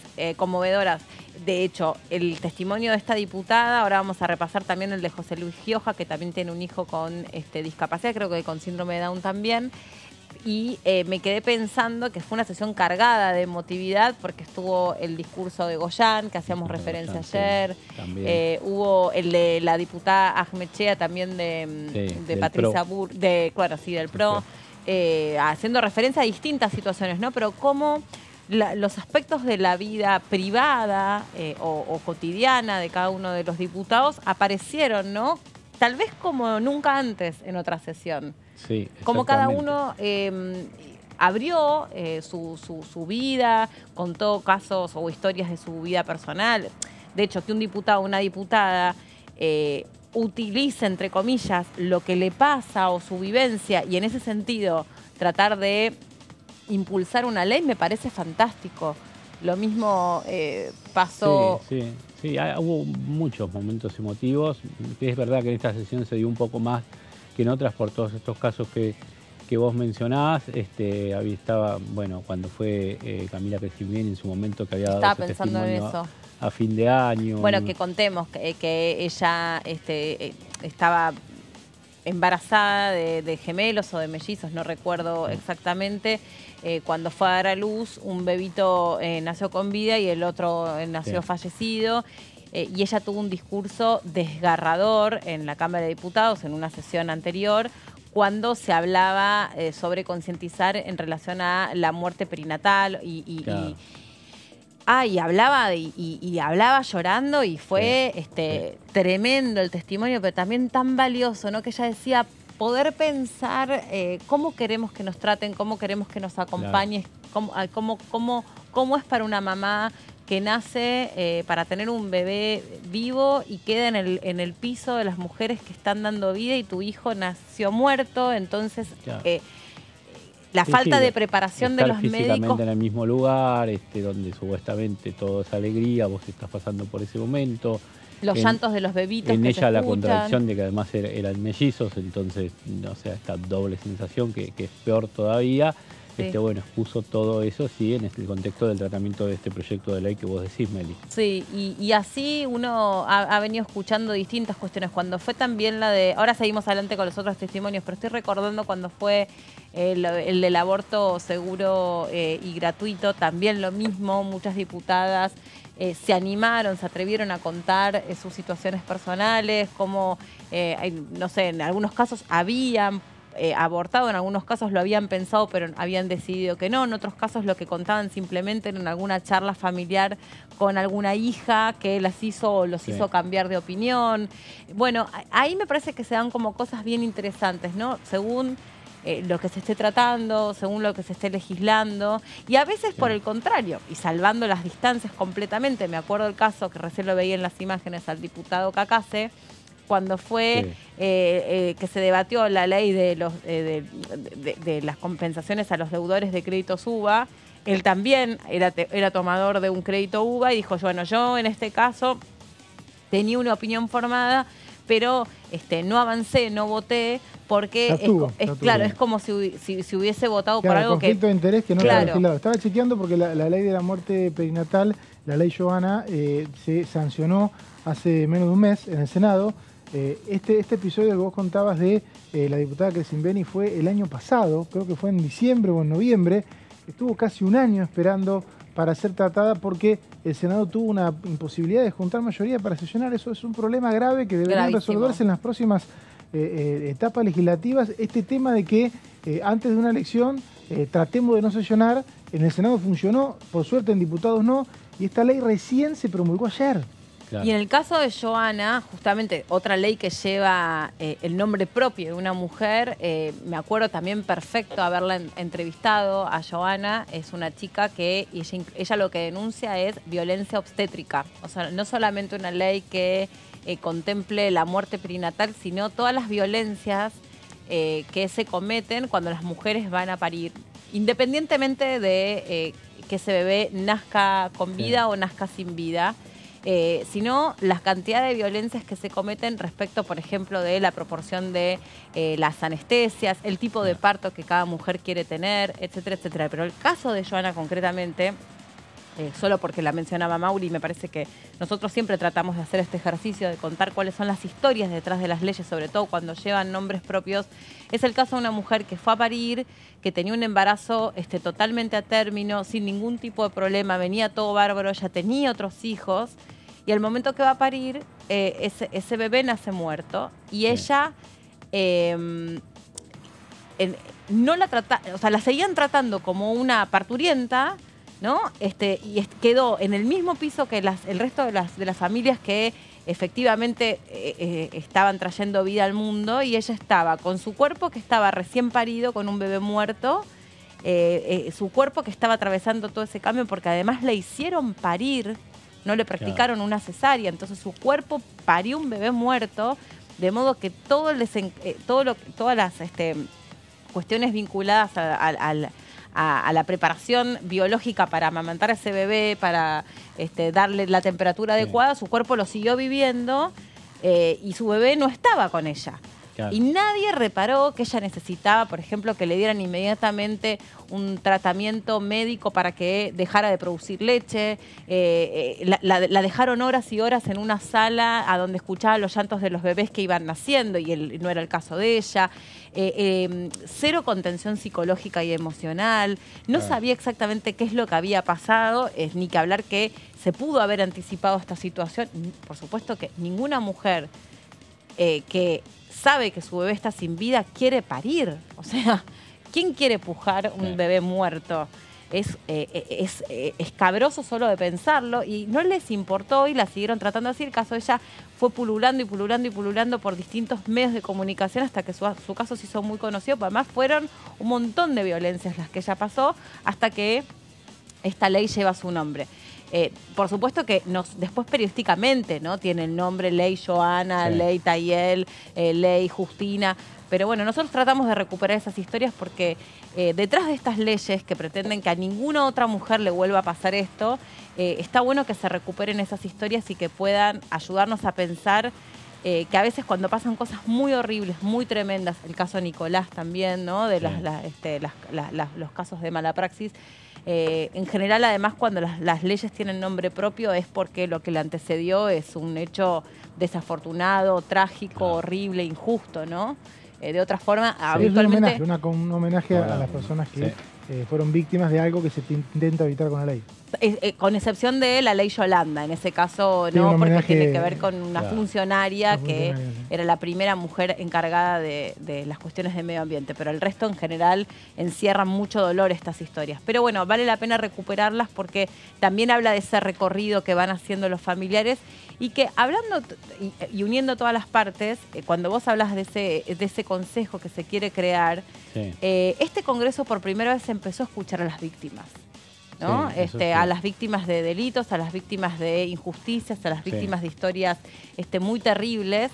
Y yo creo que fue gracias a ese impulso de empezar a contemplar a la víctima, es que como nunca antes hubo todo un recorrido normativo a donde desde el horror y desde el dolor se puede resolver hacia adelante, ¿no? Se puede tomar esos casos como disparados. ¿Viste cuando escuchás a una víctima y me dice, bueno, yo espero que este sea el último caso, yo espero que esta muerte haya servido para algo? Bueno, entre otras cosas, cuando llegan a tener una ley con el nombre propio, no sabemos si después la historia termina siendo muy distinta para quienes lamentablemente atraviesan las mismas situaciones, pero entendemos que por lo menos cuentan con mayores herramientas, ¿no? Sí, tenés una legislación que te da ese apoyo y el Congreso que va un poco plasmando. Sí, vos decís, bueno, no sé si cumplen las leyes Bloomberg en su momento, finalmente no cumplieron el objetivo que más o menos se buscaba, era con nombre propio y que incluso hubo manifestaciones aquí al Congreso y todo. Sí, me acuerdo perfecto. Una gran movida en esos años.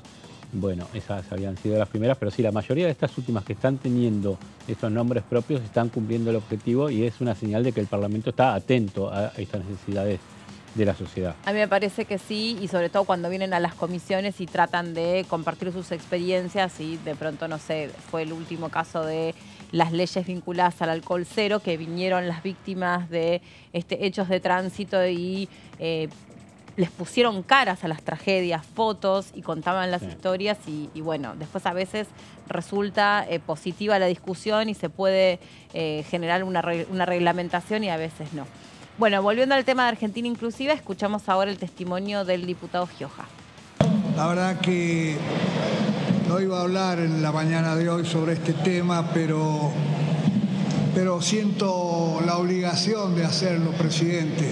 Porque yo también soy parte de quienes tenemos el privilegio de tener un hijo especial, un hijo que tiene discapacidad, un hijo que tiene síndrome de Down y que es mogólico, que lamentablemente se usó despectivamente el término como si fuese el último rango en una sociedad, en esta sociedad que vivimos, ¿no? Y lo que quiero decir es que es agradecer a quienes trabajaron en esta ley, agradecer porque la discapacidad no es que haya una escala inferior o una escala superior, es una escala de igualdad con los que nos sentimos normales.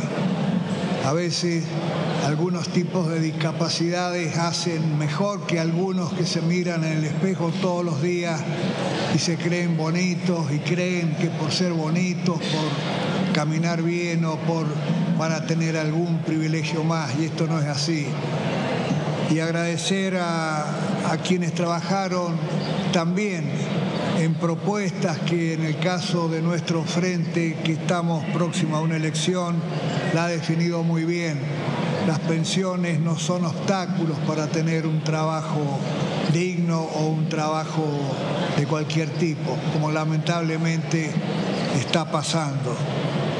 Y quiero decir, presidente, que estas van a ser tal vez las últimas palabras, porque ya nos estamos yendo después de 12 años de transitar por este palacio, por este Congreso y también del otro lado por senadores. No sé si va a ser la última, pero hay probabilidades. Por mí sigamos trabajando todos los días, no tengo problema. Pero el agradecimiento va porque se legisla para quienes tienen capacidades especiales o para quienes son discapacitados, porque son personas de carne y hueso, porque tiempo tiempo ha demostrado que en este tema se está avanzando y se está avanzando muy bien. Quedan todavía rincones que tienen que ver con la discriminación, con creerse que pueden tener algún otro rango y no sentirse iguales que cualquier tipo de persona que ha venido a este mundo.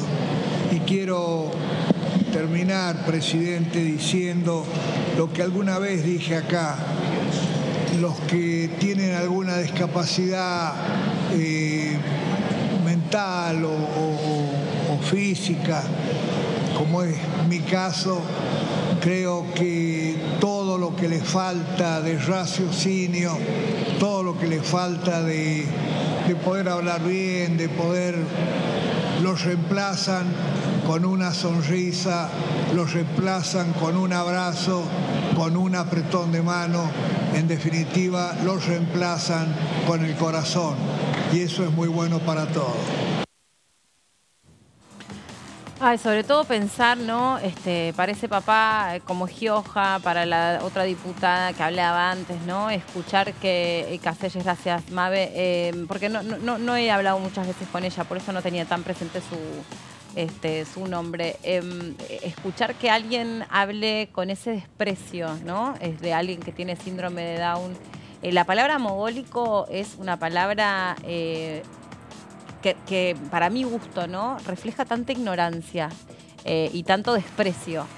Y para eso sirven estas leyes. Tanto desconocimiento. Por eso, sí, estaba pensando en eso. Para eso sirven esas leyes, para que una persona en una capacitación diga, bueno, esto no lo puedo decir.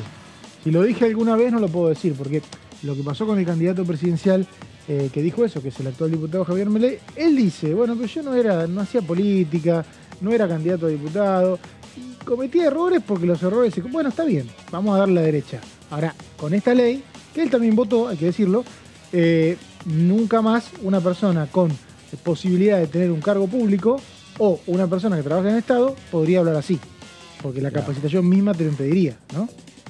Sí. Mogólico en realidad es una expresión que compara los rasgos de los ojos de los chicos que tienen síndrome de Down con las personas que vivieron en Mongolia, por los rasgos así como medio rasgaditos. Claro, entonces, encima de decir mogólico, es como quien usa cualquier otra cuestión vinculada a un rasgo físico como un agravio, cuando además en sí mismo encierra una expresión muy, muy desagradable y totalmente fuera de lugar respecto a las personas que tienen esta discapacidad. Pero esto, entre otras cosas, y yo coincido ahí con Mauri, ojalá que si responde a una ignorancia, que se pueda subsanar con una ley. Hay otras cosas que a mí me queda la duda, ¿no? Cuando uno escucha discursos de odio, discursos negacionistas, discursos violentos, yo ahí me pregunto, ¿está relacionado con la ignorancia de las personas o está relacionado con estar convencido que es la manera de referirse al otro que es distinto? Me parece que en el tema, lo que le llamamos negacionismo, hay una posición política. Claro. A mí me parece que no hay o sí puede ser considerado ignorancia o no, pero no es considerado por ellos mismos un error. No lo fue ni lo es. Creo que son cosas diferentes, ¿no? Claro, exactamente. Coincido con Mauri justamente en lo que está diciendo, sí. Sí. Tenemos casi la misma altura, sí, mirá. No, porque al margen de lo que estábamos charlando, que era algo serio, en un minuto Mauri se fue al subsuelo con la silla y fue gracioso, pero por eso están ahí como sonriéndose. Se fue muy abajo. Pero mira, yo no sé a veces si esos discursos tienen, o sea, sí, tiene que ver con la posición ideológica, pero muchas veces me parece que responde, no sé, lo veo ahora mucho con lo que pasa en Israel. Veo que muchas veces lo que los mueve, además del desprecio por el otro, es la ignorancia. O hay algo que va de la mano, una cosa va de la mano de la otra. Cosa, sí. Creo que el que es racista, xenófobo y discriminador es una persona sobre todo ignorante. Además está llena de odio, pero además sobre todas las cosas creo que es muy ignorante. Sí, la discriminación es una posición estúpida, ¿no? Porque obviamente termina queriendo relegar a una persona por ser distinta a uno mismo, y eso es lo que habitualmente termina mucha gente tomando posturas que después no puede sostener. Pero creo que el negacionismo tiene que ver con una posición de revisionismo histórico diferente a la que hoy es predominante. Claro. Y creo que los debates en el Parlamento desde el 10 de diciembre ya nos estamos acostumbrando y nos vamos a tener que acostumbrar a que tengan una contraparte que hasta ahora no escuchábamos, ¿no? Saludamos al diputado Daniel Arroyo, que está con nosotros. Hola, diputado, ¿cómo le va? Muy bien, buenas tardes y un gusto. Igualmente. Bueno, estábamos hablando sobre el valor que tiene este proyecto Argentina Inclusiva, este programa Argentina Inclusiva, y sobre todo decíamos, ¿no? Aquel que discrimina y que tiene una expresión tan horrible como referirse a alguien con una discapacidad, tomándola como un agravio. Ante todo es una persona muy ignorante, ¿no? Después, además, puede ser una persona que odia al otro, de eso también estamos llenos, lo hemos visto. Pero es saludable una ley como esta. Sí, básicamente la ley lo que promueve es la capacitación, que los funcionarios del Poder Ejecutivo, del Poder Legislativo y del Poder Judicial se capaciten para entender la problemática de la discapacidad, para solamente nombrar. Mucha gente habla de discapacitados cuando uno debería hablar de personas con discapacidad, y para entender cómo desarrollar buenas políticas públicas. Yo creo que en la Argentina nos falta entender la problemática de la discapacidad. Se supone que cerca del 14% de las personas tienen algún grado de discapacidad en la Argentina, de distinto tipo. Ha habido distintos tipos de pensiones, a mí me ha tocado gestionar pensiones para las personas con discapacidad, pero falta mucho conocimiento. Yo creo que hay ignorancia por un lado, hay cierta incapacidad de saber cómo uno se maneja o no se maneja, y hay muchos programas o políticas públicas que no han incorporado la temática de discapacidad. Esto va a ayudar en eso. Yo creo que Argentina Inclusiva, la idea de la obligación de capacitarse, es un avance sin duda. Hay un debate, diputado, respecto a las pensiones por discapacidad. En su momento Macri lo que hizo y reivindicó en su libro después de la presidencia es cortarlas a todas, porque decías que estaban mal dadas muchas y otras en tal caso había que revisarlas. Ahora hay algunas expresiones de algunos sectores políticos que no dicen que van a hacer lo mismo, pero apuntan a una revisión y hablan de un censo exagerado de personas con discapacidad. ¿Con qué se encontró usted? Sí, Macri dio de baja 70.000 pensiones a lo bestia, básicamente diría. No hay dudas que puede haber vivos, que en algún caso, que en esencia las pensiones por discapacidad es un médico que firma la discapacidad de una persona y a partir de ahí hace el trámite para acceder a la pensión. Puede haber algún médico vivo y eso es fácil de detectar, porque si hay un médico que tiene muchísimos casos en un determinado lugar, es evidente que hay que investigar ahí, pero no se puede cortar a lo bestia como se hizo en ese momento, sino analizar los casos eventuales donde hay dificultad. Las personas con discapacidad tienen mucha dificultad para acceder al mundo del trabajo, mucha dificultad para avanzar en su sistema educativo, son discriminadas mucho por desconocimiento, yo creo, este tema de la ignorancia, de la falta de conocimiento.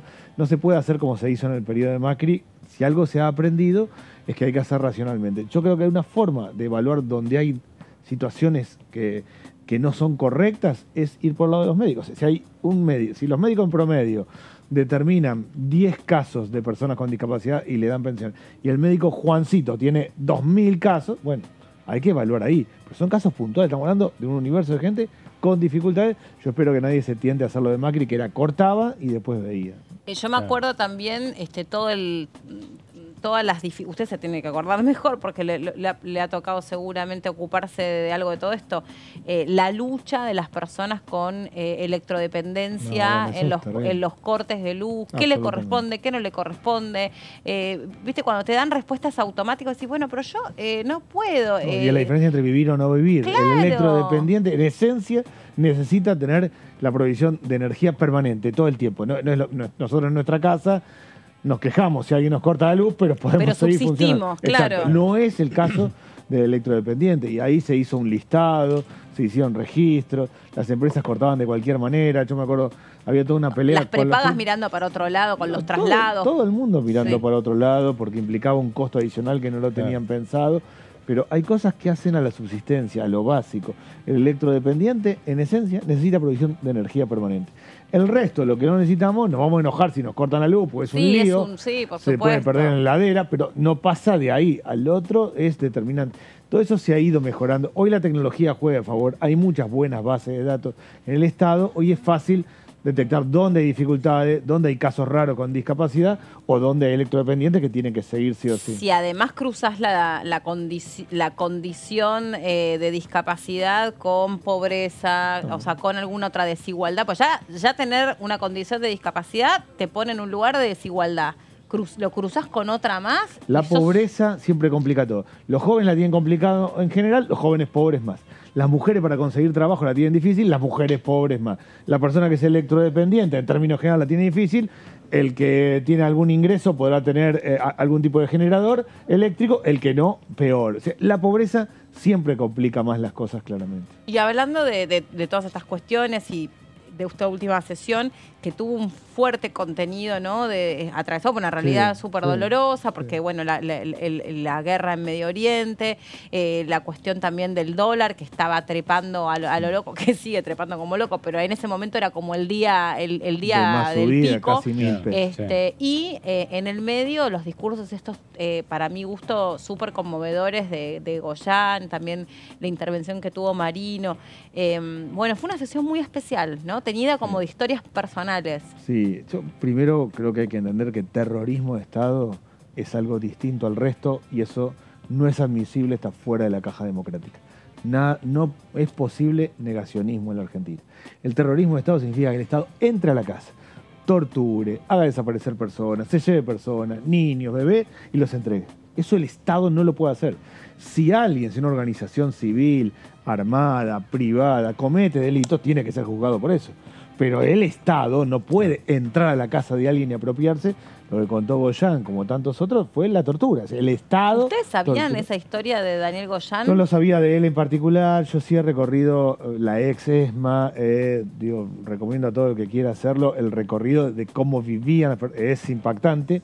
Sí. Yo les dije a mis hijos que no quisieron ir porque le conté lo que era y a mí me pasa lo mismo. Hay que estar en un buen día para ir. Sí. Pero quiero decir, yo recorrí y viví, no viví esa época, claramente yo era mucho más chico, pero uno percibe, olfatea, ve las paredes, es tremenda lo que ha sido la situación. En lo que contó Goyán a mí me impactó y mientras él hablaba recordaba lo que recorrí yo en el centro de detención de lo que era la ex-ESMA. También fui a la comisaría Quinta de la Plata. Son lugares donde uno entra y dice, se siente una cosa tan espesa, tan dura. Bueno, y un poco también cuando se debatió aquí en la Comisión de Juicio Político el expediente del fallo 2x1 y escuchábamos ahí los sobrevivientes, el caso de una sobreviviente de Mugini y después el caso de la esposa de una de las víctimas. ¿Cómo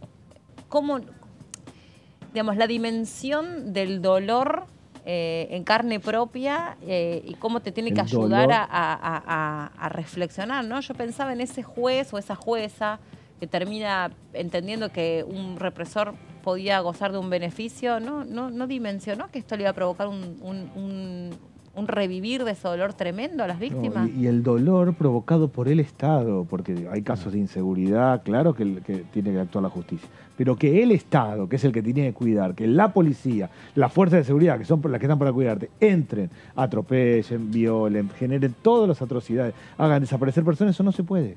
Y quedó claro ya en democracia que eso no es democrático, no puede haber negacionismo, no se puede reivindicar el terrorismo de Estado, no es comparable a nada más.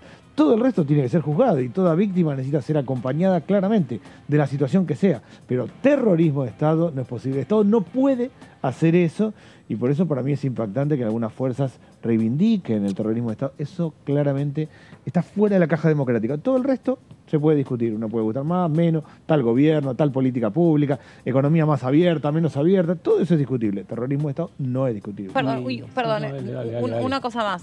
Sí. ¿Y el discurso de Miriam Bregman? ¿Cómo lo puede pensar a mí me uno? parece esto respecto de estamos perdón, chicos. No, a ver, hay que condenar el terrorismo de Hamás, claramente, sin dobles lecturas.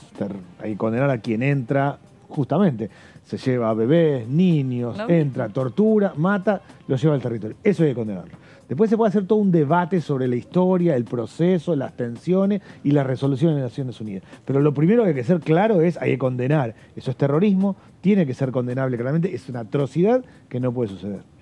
No, hablábamos de lo del negacionismo aquí en Argentina, decirlo desde un sector político es aprovechar por allí de que ya hay muchas generaciones que no vivieron el periodo de la dictadura, digamos. Ya son cada vez más votantes y somos menos los que lo vivimos, o por lo menos los que estuvimos en el borde, digamos. Eso puede ser un factor que se aproveche. No, claramente. La Argentina ha evolucionado mucho. Las cúpulas militares actuales nacieron en democracia, no tenían nada que ver con ese proceso, y ha habido mucha mejora. Y entiendo que un joven le sea casi inadmisible que pase algo así. Digo, claramente, ahora, digo, a mí, que era muy pibito, me quedaba el comienzo después con mis hijos, decir, salí con documento, todo, digo, cosas que quedaron como grabadas. Todo eso ha desaparecido. Es otra realidad argentina. Entiendo que un joven no lo interprete, no vea la gravedad. Ahora sí hay que entender algo. No es lo mismo el Estado que el resto. El Estado está para cuidarte. La Fuerza de Seguridad está para cuidarte, no para utilizarte, para sacarte. Lo mismo que iba con lo de Hamas, va acá. No puede alguien entrar, torturar, hacer desaparecer personas, entregar bebés. Eso no se puede. El Estado no lo puede hacer. Si hay un particular, un privado, que hace algo que no es correcto, tiene que ir todo el peso de la ley y estar a favor siempre de las víctimas. Pero terrorismo de Estado no es democrático, no va al negacionismo. Yo, la verdad, que espero que reflexionen las fuerzas más de extrema derecha, pues una cosa es propuestas de economía de mercado muy abiertas, que yo estoy en contra, pero entiendo que hay gente que puede estar a favor.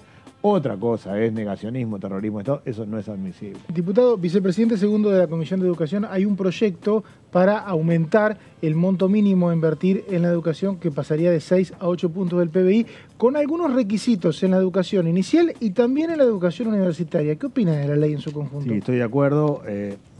Primero tenemos que lograr, hoy es el 6, que se cumpla el 6, se ha cumplido muy poquitas veces, e ir al 8. El 8 sería 6,5% del PBI en lo que es el sistema escolar, es decir, jardín de infantes, primaria y secundaria, y 1,5% en las universidades. Así llegaría al 8 en años, no es que mañana... 2030. Exacto, en un proceso de años, paulatinamente. Básicamente tiene 3 objetivos, el incremento se utiliza en 3 cosas. Uno, el tema de primera infancia, en lograr que todos los chicos hagan, que la sala de 3 sea universal. Esto es que todo papá o mamá que quiere enviar su nena a sala de 3 tenga lugar. No sería obligatorio como la sala de 4 o de 5, pero sí estarían todos los lugares disponibles que hoy no están en los lugares. Además, agregar jardines maternales, que son de 45 días a 2 años, que son los sistemas de cuidado. Eso es una parte. Una segunda parte es el tema de la reforma de la escuela secundaria. Hay que hacer otra secundaria más moderna, más tecnológica, duplicar la cantidad de escuelas técnicas. En eso van los recursos. Y lo tercero es el tema de la doble escolaridad o la jornada extendida. Lo ideal en Argentina es que lleguemos a la doble escolaridad. Lo tienen los que hacen escuela privada, prácticamente lo hacen en todos los casos. No lo tienen las escuelas públicas. Entonces, llegar a la doble escolaridad en un proceso de años, en eso se invertiría. El 1,5 para las universidades duplica lo que es hoy, o sea que permitiría no solo crear nuevas universidades, que es lo que creamos en la última sesión, 3 más, sino que además mejorar mucho el equipamiento, la infraestructura, lo que es desarrollo. Universidad no es solo profesores dando clase, alumnos recibiendo 6 siendo profesionales, es investigación y desarrollo. Un país es grande de verdad, crece, genera valor agregado, aumenta su torta productiva cuando tiene más. Hoy es 0,7 del PIB se invierte en universidades. Un poquito, casi un poquito de eso, 7 y pico, o sea, casi el 50% del 1,5 al que habría que llegar. O sea que esta inversión educativa en educación superior que se critica en algunos espacios políticos, este proyecto de ley plantea que es la mitad de lo que debería ser. Duplicaría en un proceso de años, como dicen ustedes, claramente. Es decir, aumentaría fuertemente la cobertura del sistema escolar, esto que digo, jardín de infantes, primaria y secundaria. Ahí necesita un acuerdo con las provincias. Sí, el sistema universitario es nacional. Es nacional, sí, el resto es provincial, pero está claro, hay un acuerdo desde tácito y desde siempre de las provincias de aumentar la inversión claramente. Y el trabajo con las provincias, del ministro de Educación, el que corresponda al próximo gobierno, con los ministros, ministras de Educación de las provincias, es ir avanzando en estas 3 líneas. Primera infancia, jardines maternales y sala de 3 años, reforma de la escuela secundaria y el tema de ir tendiendo a la doble escolaridad. ¿Qué espera para el domingo? Primero que vaya más gente a votar. Todo lo que pasó en las elecciones provinciales, que entre las PASO y la elección después real de las provincias, aumentó la cantidad, 4, 5 puntos, en algunos casos 8 puntos, la cantidad de votantes. Primero hay que ir a votar. Yo creo que hay que votar. En la Argentina hay que votar, no solo porque es una obligación, sino que uno va y dice, yo quiero ir por acá, voy a votar acá, voy a ir a votar allá.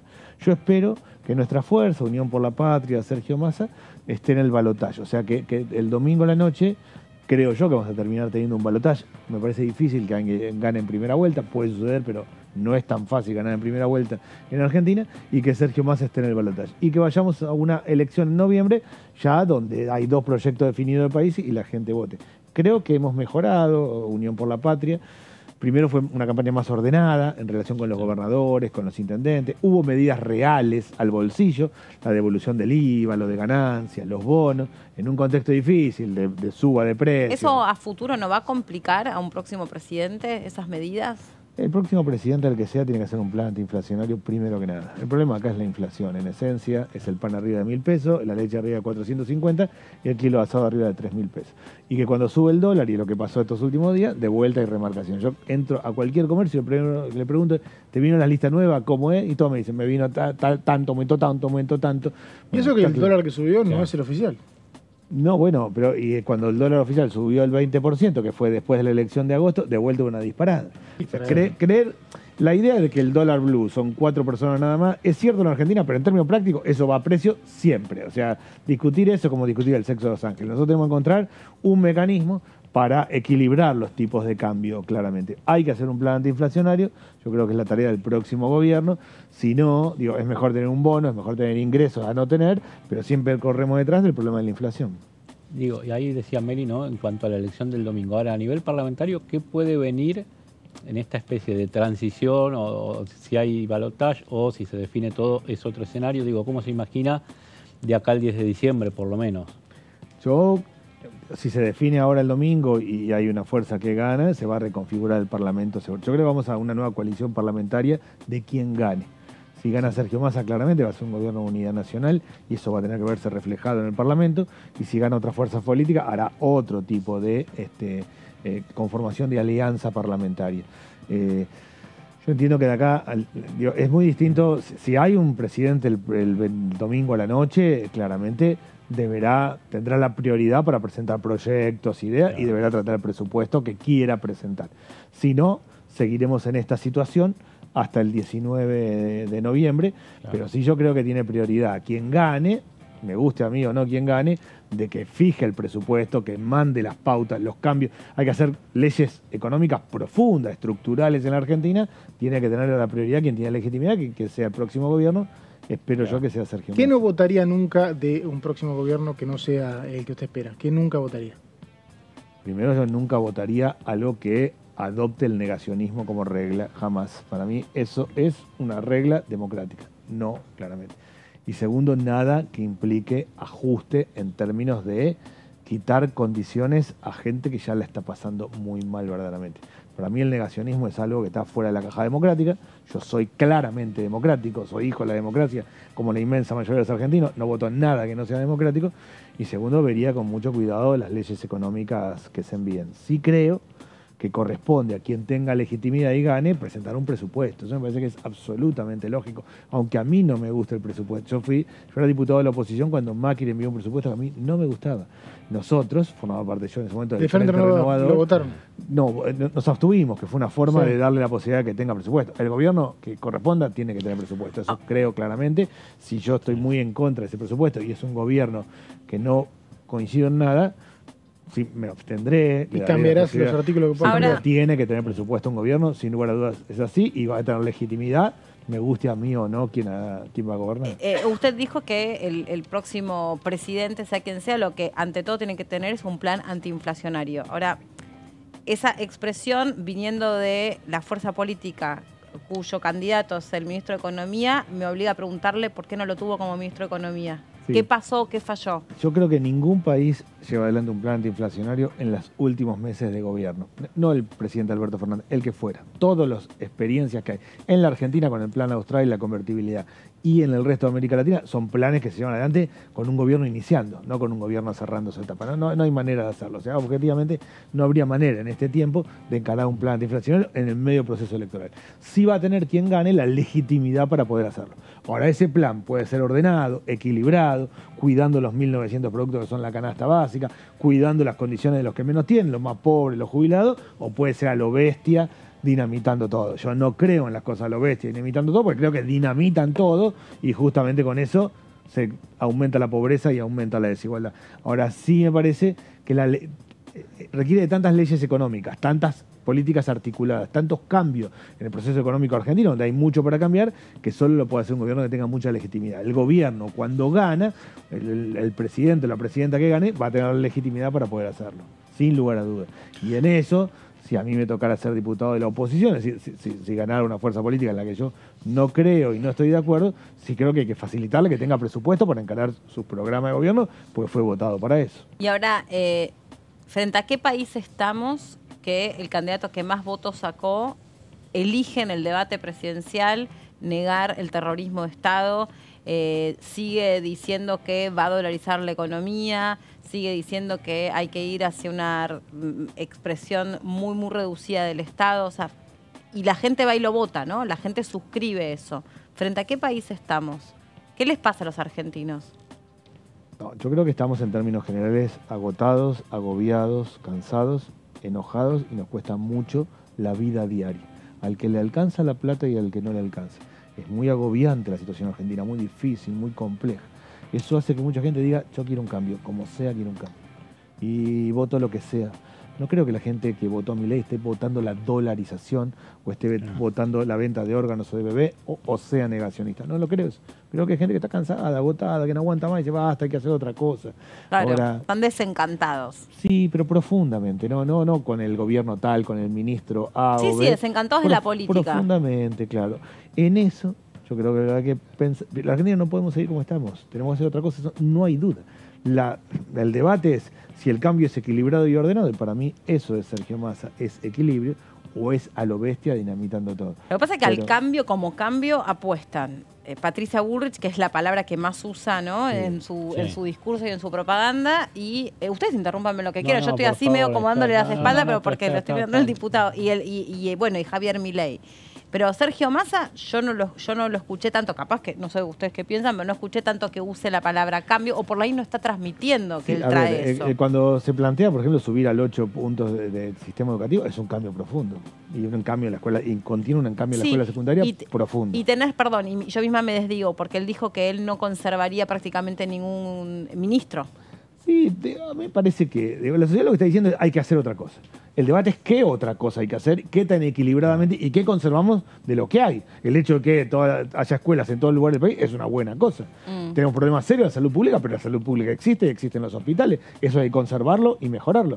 No se podría dinamitar y salir del subsidio al transporte a lo bestia, porque a lo bestia te aumenta el colectivo, a lo bestia te aumenta el tren y a lo bestia te vas al tacho porque no te alcanza la plata. Bueno, ese tipo de esquema. Yo creo que no hay dudas que en la Argentina estamos frente a un modelo agotado y que hay que encarar otra cosa. Para mí, Sergio Massa es otra cosa racionalmente, con otro gabinete o con el que fuera. Eso a mí es lo que menos me preocupa, sino me importa mucho las políticas públicas que se encaren objetivamente. Lo que no creo en la cosa de la motosierra a lo bestia, porque eso no funciona. Y ahora, usted escuchó las propuestas. Pero entiendo al que lo vota, porque está agotado y cansado, lo entiendo. Claro. El Ministerio de Capital Humano que promueve Javier Milei, que para absorber lo que hoy es desarrollo social y también suma salud, y educación. ¿Ha podido escuchar algo? ¿Conoce a alguien que esté trabajando en ese esquema? Porque por ahí hay algún especialista que usted conoce, no sé si conoce a Sandra Petovelo. No, conozco a alguna gente que está trabajando en ese esquema. Mi mirada, más allá de todo, es que educación ha tomado una dimensión, y con el 8% más, que no podría mezclarse con el resto. Yo creo que juntar ministerios le quita viabilidad a las políticas públicas, pero entiendo quien diga, no, juntamos este con este, lo interpreto. Educación me parece que tiene una especificidad en Argentina, un nivel de universalidad que no debería juntarse con el resto. Un tema más técnico. Conozco gente que lo está trabajando, del equipo de Milei, respeto. No me parece que nos dejen un buen puerto. No, y que el sistema educativo requiere de tantos cambios profundos que tiene que haber gente que se dedique exclusivamente a eso. Si eso se llama ministerio, no me preocuparía tanto, pero sí que tiene un nivel de especificidad. Hay tanta reforma profunda para hacer que hace falta gente que solo se dedique a eso y no a otra cosa. Ahora, en esto de reformas profundas, seguramente ya lo han anticipado algunos sectores políticos o sociales, más que nada se van a ganar las calles, va a ser un fin de año difícil. Digo, usted estuvo sentado en el sillón del Ministerio de Desarrollo Social en algún diciembre.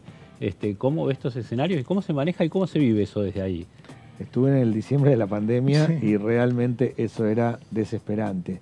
El fin de año es complejo siempre en la Argentina porque todos hacemos balance y vemos que logramos, que no logramos, y cuando nos miramos al espejo y estamos preocupados, mal, complicados, estamos enojados a fin de año y eso genera tensiones de todo tipo. Uno se pone más tenso a fin de año en lo que fuera. El que no tiene porque no tiene, el que se peleó con la mamá o con el novio, la novia, o lo que fuera, tensiona más todo. Fin de año da para balances. No, se requiere un Estado que acompañe mucho. Yo lo he hecho cuando me tocó y sí, si me tocara ser diputado de la oposición, ayudaría mucho a quienes gobiernen tengan un fin de año en paz, porque todos nos merecemos un fin de año en paz, verdaderamente todos. Los argentinos no merecemos fin de año. En la Argentina lo que yo aprendí es que el fin de año tiene un componente distinto al de otros países. Sí. Todos realmente sentimos que terminó una etapa, que va, y todo se hace más complejo. No va a haber mundial esta vez. No va a haber mundial esta vez. El mundial ayudó. Bueno, que el mundial ayudó claramente en esta última. Pero yo lo que creo es que todos tenemos que ayudar. La tarea de la política, sea uno oficialista o opositor, no es encender la mecha, es ayudar a apaciguar. Yo soy crítico, soy muy crítico. Cuando fui opositor del gobierno Macri era muy crítico, pero no encendía la mecha. Yo era diputado de la oposición, hice una ley de emergencia alimentaria para que el gobierno, que era un gobierno distinto al que yo estaba, tuviera recursos para mejorar lo alimentario, porque creo que hay que ayudar, independientemente de que yo estaba muy en contra. Bueno, esa siempre va a ser mi actitud en el caso de ser diputado opositor. Pero el fin de año yo aprendí que en la Argentina a todos es como que se nos cae, como decimos, oh, ya está. Y eso, lo bueno y lo malo. Y cuando uno tuvo un mal año... Sí, recurre todo eso. Está muy cargado. Diputado, no estamos sobre el final de año, pero sí sobre el final del programa. Así que le agradecemos mucho que haya venido. Muy amable e interesante charlar con usted. Y el domingo se sabrá qué pasa. Qué nervios. Gracias a ustedes por estar ahí del otro lado. Y nos reencontramos mañana en la segunda edición de DTV. Gracias, chicos.